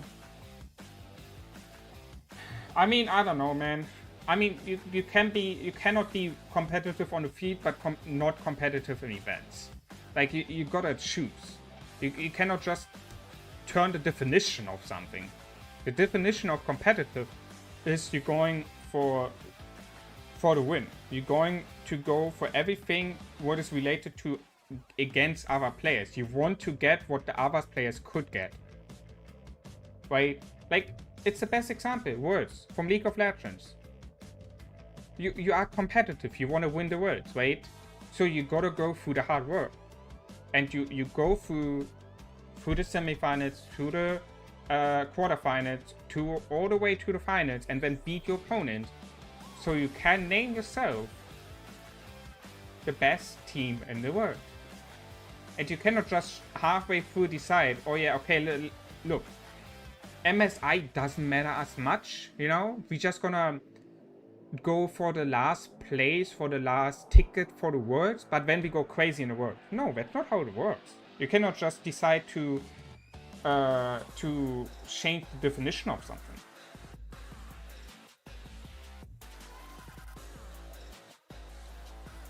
Wait, you know. I mean, I don't know. I'm pretty strict when it comes to casual and competitive playing because I'm to 100% a competitive player. I hate to lose. I don't like. I mean, it's the difference between hate to lose, but also being able to, you know, understand why you're losing and stuff like that. The worst scenario is if you're competitive, you hate to lose, but you also don't want to accept that you lost, and then these type of players become like toxic and shit like that, right?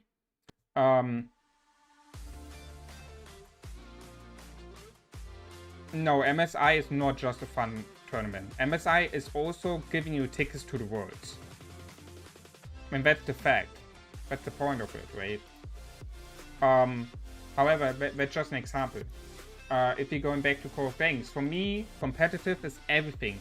Roots of War, Brink of War, KvK, fucking Alliance Mobilization. That's also, Alliance Mobilization is also an event for competitive. You play against other alliances for rewards. So what you gotta do? You gonna be competitive. You wanna win that, right? So you gotta go crazy on that. Fucking Caravan. Caravan is also, it sounds simple, but it's also a competitive event. You're going for against other kingdoms, other alliances to receive more gold heads than them.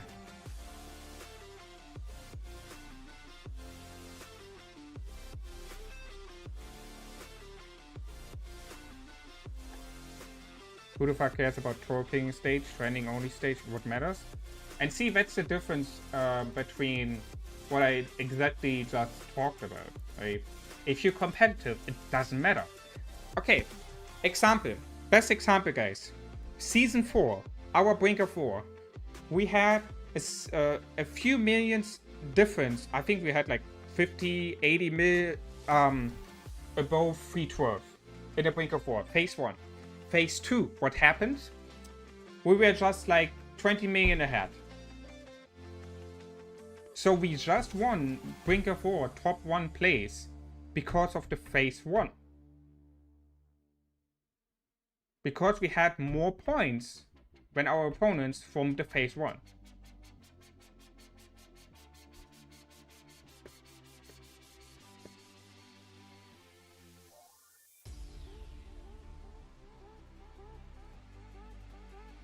I mean, I don't know. Nowadays, it's anyway just like that a lot of people nowadays think that you don't need to do hard work to get something.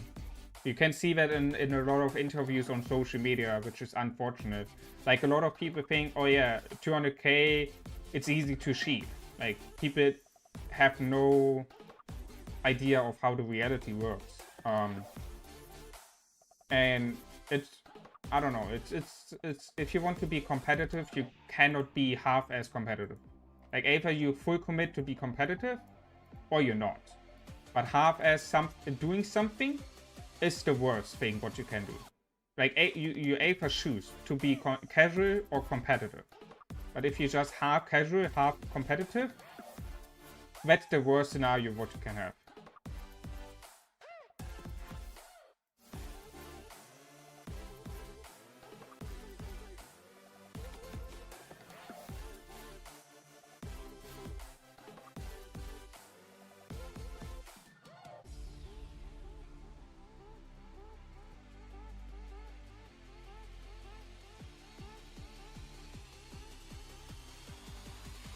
Huh? Who's launching Hivelis? God damn it.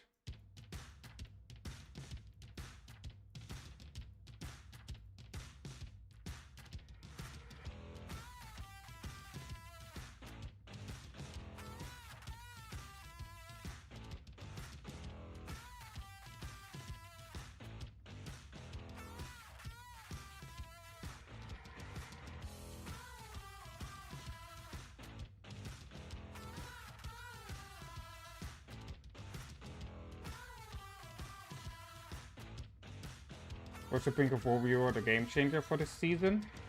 I mean, we did more damage, yeah. I mean, it's the thing is, BRINK 4 3% doesn't look on the paper a lot, but if it comes to fighting, if it comes to attrition, every percentage matters. And what, like this type of percentage, you're not gonna see on the feed. You're not gonna see visibly, oh yeah, 3% more, you're gonna do 100k now extra damage. That's not a thing what is visibly for your eye, right? But it's in the report, and that is something which stacks up during the fighting, right? And that is just extra damage you do to your opponent, which makes it easier to win over time. Hence why you go for all these villagers, because if you have more villagers than your opponent, then you win over the time, because the villagers giving you more buffs, and that's with everything, right? With everything.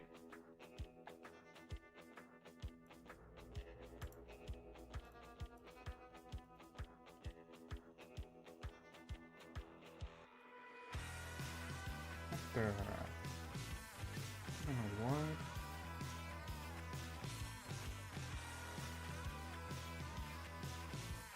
What is Odin doing?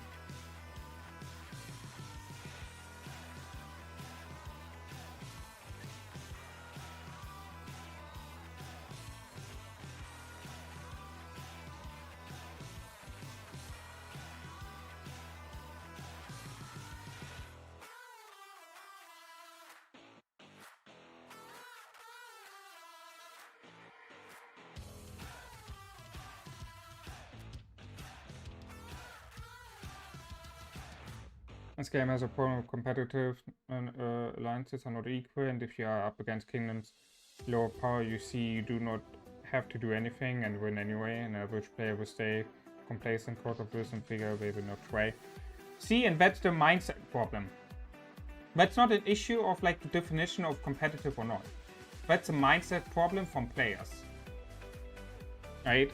It's not the game's fault. It's about like that the people don't even matter, don't even want to try, even when they on paper look, look weaker. I mean, best example, ourselves here, for example, we are B kingdom, right? And we are both the A kingdoms. So I don't know, man. Like, or Seal. Seal is the same example. Seal is extremely high power as well. We have like 100 million power. 100 million points as well. Like, I don't know, man. Like, if you want to be competitive, you cannot be half-ass competitive. You need to do like full competitive. Otherwise, for me, it's not full. It's not competitive. If you're not go for the highest rewards in KvK, if you're not going for Woods of War win, if you're not going for Alliance Mobilization win, if you're not going for Brink of War, yeah, Brink of War also. If you're not going for Caravan event, also the top one. All of this stuff where you compete against other players, against other human beings, and you're saying like, oh yeah, it doesn't matter, whatever, you know. Why should we even bother to go for that? That's the moment when you lose, in my personal opinion, the mindset of competitive. I understand your points, guys. I understand that Brink of War, the training stage, obviously outpower the the first phase, the activity phase, the CP phase. I understand that. I know that. I also know that when it comes to fighting, obviously the ones who pay more are winning, but that doesn't matter toward the fact of how you think about something. Your thinking is what you influenced by yourself, right? That doesn't matter what happens in a game. It doesn't matter at all, right?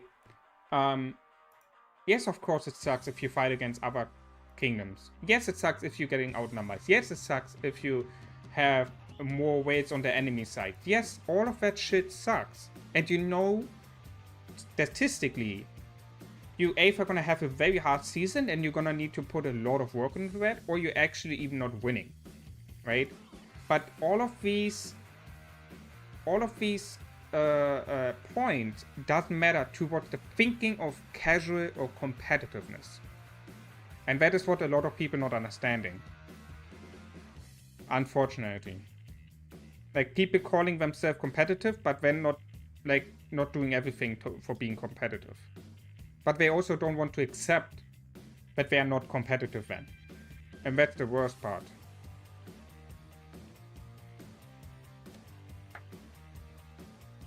I see T4 player play better than T5 sounds like a problem. Yeah.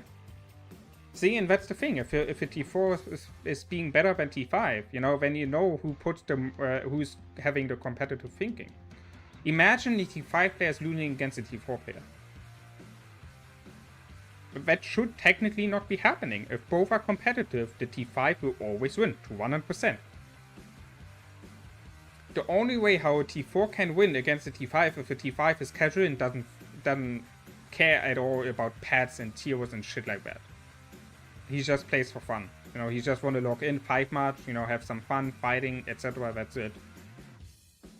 If a T4 is competitive, fighting against a casual T5, then most likely the T4 can win. Yeah, for sure. And that's with every event, you know. That's with every event. That's not just like the fighting or in KvK. But again, guys, that's just my personal opinion about that. That's how I see competitive and casual. Obviously, everyone have a different opinion. That's fine. You know, no one needs to agree with everything what someone said. Otherwise, the world would be boring. Right? You need to have these type of different opinions so you can move forward as a community, and that's very important. You know, I just share here on my stream how I see something like that. You know, so you can understand my thinking behind that process. And maybe be like, then, oh yeah, that makes sense, I agree with that. Or you're like, nah, I don't, that makes zero sense, I don't agree with that.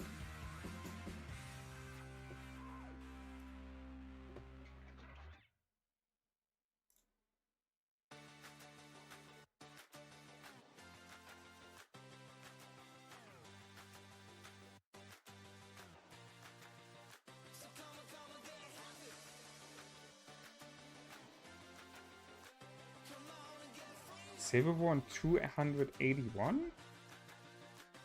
Huh? 281?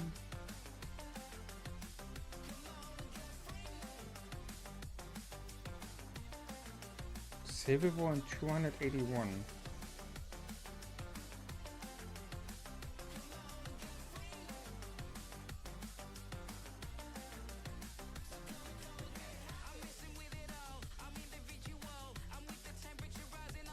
Yo,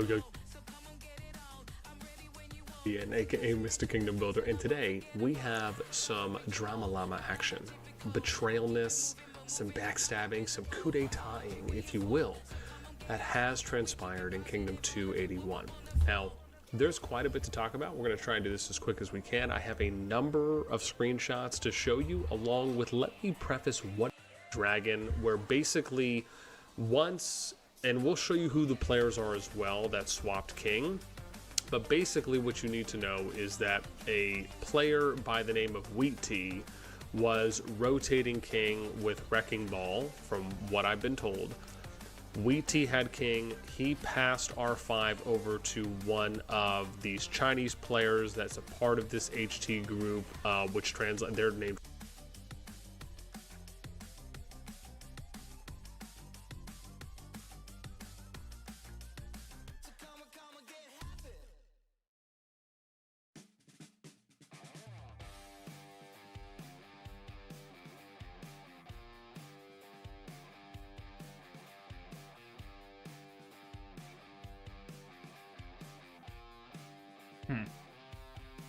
I didn't even heard about that.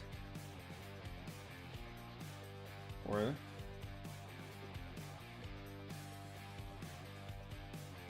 more drama. More drama, guys. Did you watch that video? Did you watch his reaction towards my video of me stepping down as the king?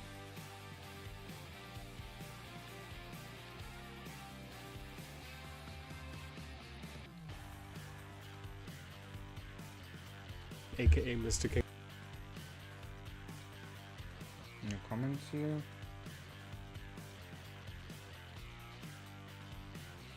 Game is dead. At this point, it doesn't matter what you are. You'll be facing ghost enemies as A40, 45, so only to select few spenders that remain.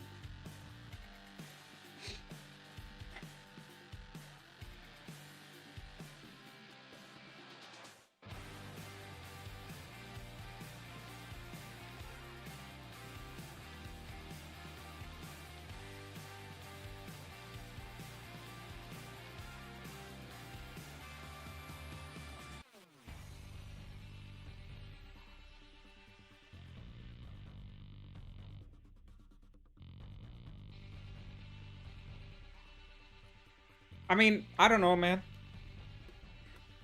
We have an increase. I hate this. I really hate when people talking about, oh, game's dead and stuff like that. Bro, Call of Duty is not dead. Fucking Knockout City is dead. I hate this shit. Is that even the correct one? Knockout City. Is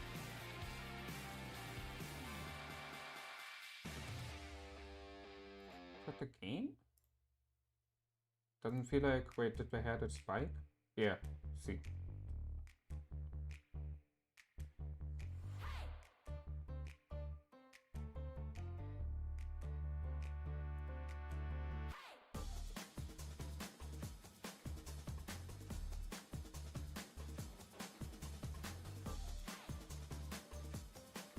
I mean, I don't know. People talking about something. It's like, look at this, right? Look at this, look at this. Okay, how do you define a dead game, guys? Simple. What do you think? How do you define a dead game? Like, at which point is a game dead for you?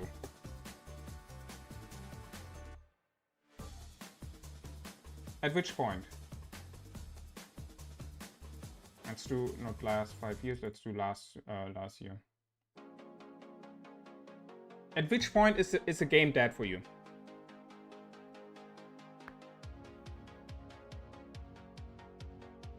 And you cannot find players easily or connect with the community. Exactly. Exactly. That's the point, right? If you don't have a community anymore, Knockout City has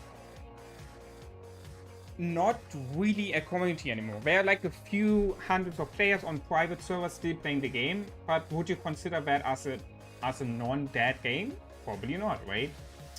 If you're talking now about one number-wise, see Settlers 4, for example, or Settlers 3, also having a community of a couple of hundred active players, right? There is like a small community around that, but worldwide, if you would look compared to the human beings, like how many we have on the earth, it is a dead game, right?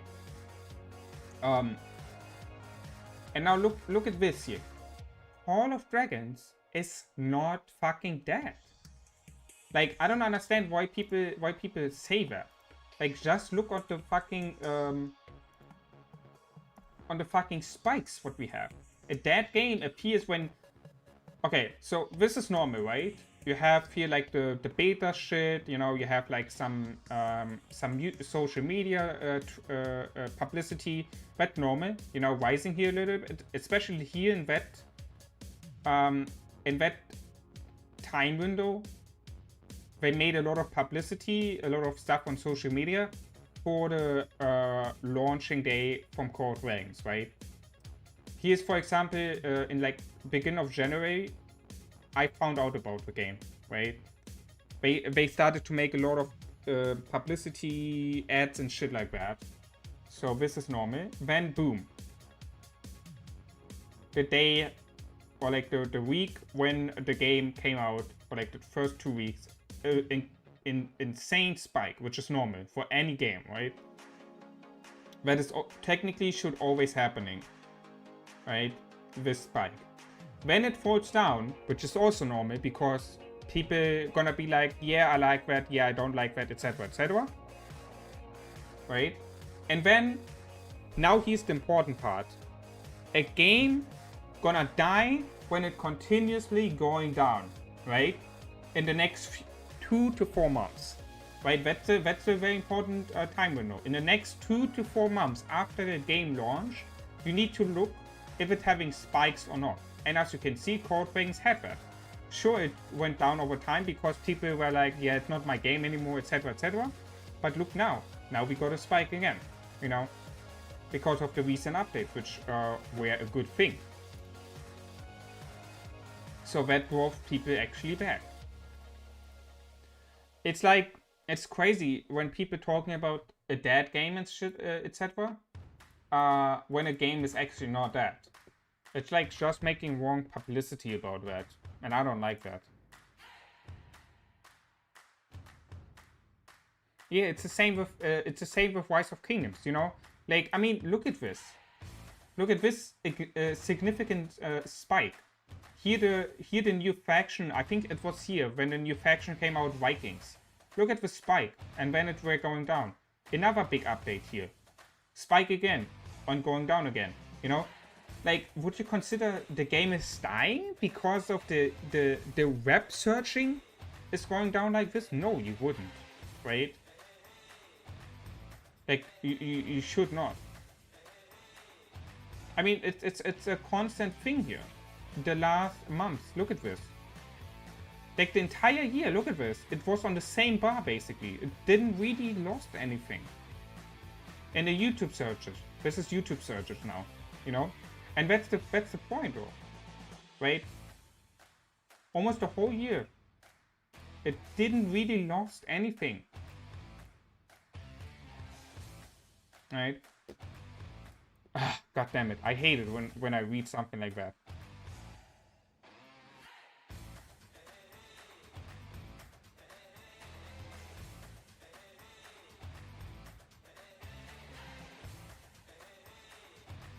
Damn.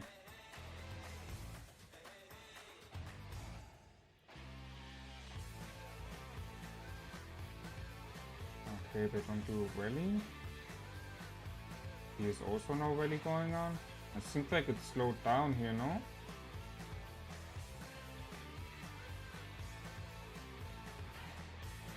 Yeah. It definitely slowed down.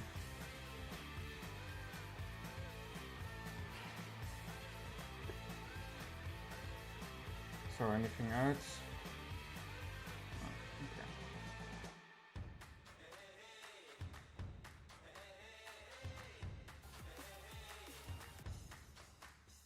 What do you mean? What is Guns doing here? Will PTR, MFS, MVP, WoW survive? Bro, these oranges are hitting the spot, boy. What do you think, guys? What do you Such think? a good little snack with some tahini powder. What do you think? Are we gonna survive or not? It depends highly if A2A gets into the zone or not. If A2A gets into the zone, I don't think so. If they not get into the zone, yes. So what is more likely to happen? Do they gonna get in or not?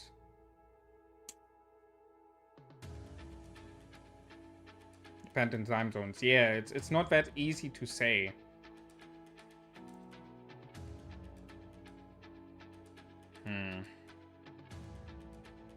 I don't think...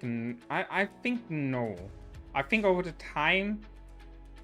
If, especially when that happened, like, I don't know if you saw that. The insane stuff play 14BR KvK did for NN and F2P to get the pass. They tried the same for A2A, but A2A...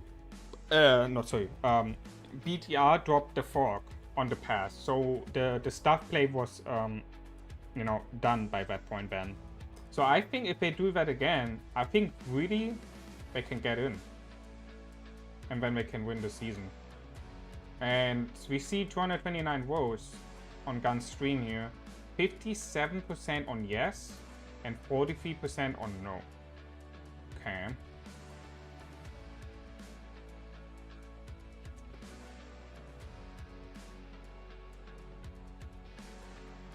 Yeah, I don't know, man. It's like A2A really needs to get into the next 1 to 2 days. If they don't get in the last zone in the next 1 to 2 days, the season is over for them. Like there's no chance for them to get into the last zone.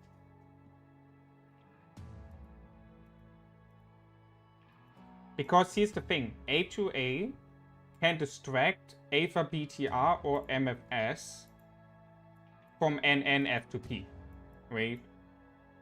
That's the whole point here. MVP is not such a big threat for A2A technically, you know, if they are once they're into the zone, right? And they can fight WoW, and WoW have also 14BR and KvK now on the other side here as well to take care of, right? So if A2A gets in and they can distract either BTR or MFS away from the other level 7 path, then NN and F2P have it also easier to break through here, right? Because right now, BTR just can send a couple of people over here with fucking infantry, that's it. And the rest goes here to fight against NN F2P if they should push, right?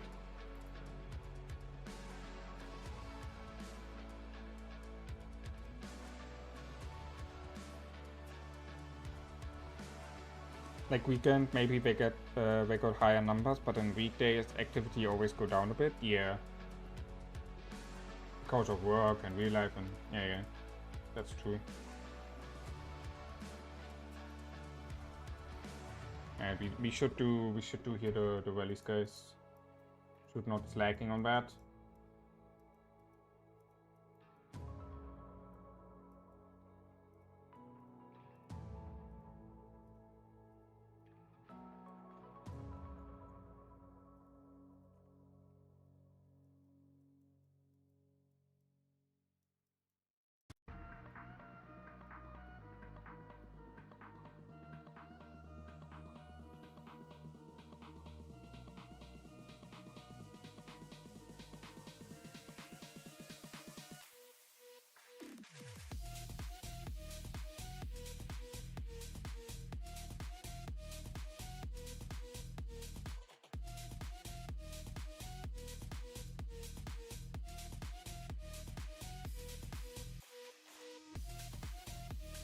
BTS only 88. Really? Only 88 members? Damn. No, BB! Coming for the first place! No! Shit! Damn.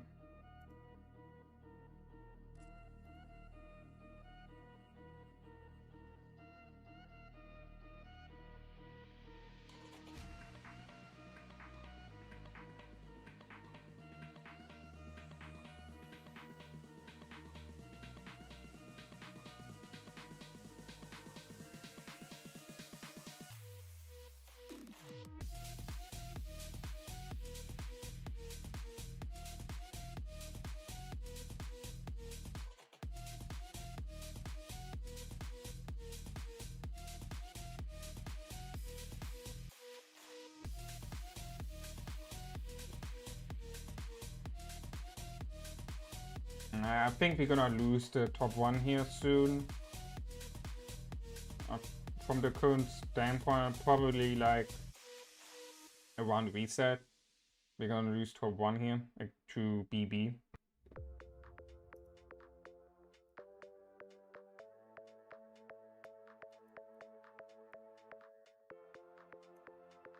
Oh damn, 107. 107 did a push. Let's go 107. HVX for the win. Fucking yeah, hell man. Let's go. We went from fucking from 7th place to 6th place. Let's go. Come on, keep pushing, man. So now we have 1st and 2nd. They got 3rd and 4th. We got again 5th and 6th, and they got 7 and 8.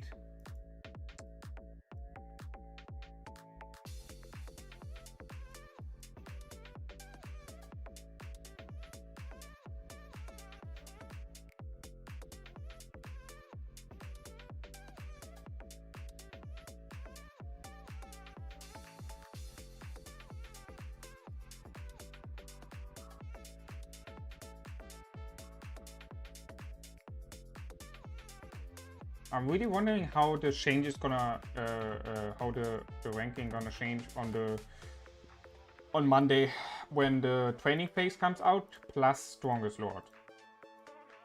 Right, that's gonna be a big point. Fucking Strongest Lord comes out in 1 day, 1 hour.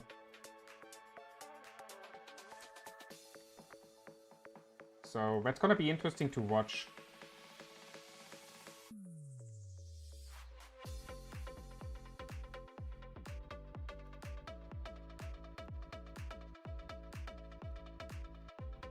I also think I'm gonna push for Brink of War. Or do I? I don't know if I wanna push for that, to be honest.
Alright.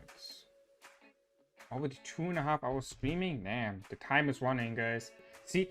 Oh, damn. I love exactly doing that, right? Like talking about stuff like, you know, competitiveness in other kingdoms, you know, all this type of stuff. If we talk about this, right? And you guys interacting, when the time is running so fast for me. Like every time when I have such deep talking, you know, what we had about the last topic where competitiveness and casual, you know, what the difference is, what my opinion is, and what your opinion is. And that went for like, I don't know, minimum half an hour, 45 minutes, something like that. Time is flying if you have something like that happening on the stream.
Alright, I think, guys, I'm gonna end here now the stream.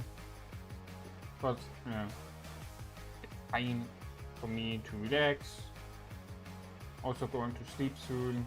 Gonna do some more rallies, but that is boring to show on stream, so. Yeah. Thanks everyone for watching the stream. I hope you have enjoyed the stream here today. I will most likely not do the stream tomorrow. But then on either the first day of the training phase or the second day of the training phase, one of these 2 days. But probably on the first day, since that should be more interesting in terms of points pushing.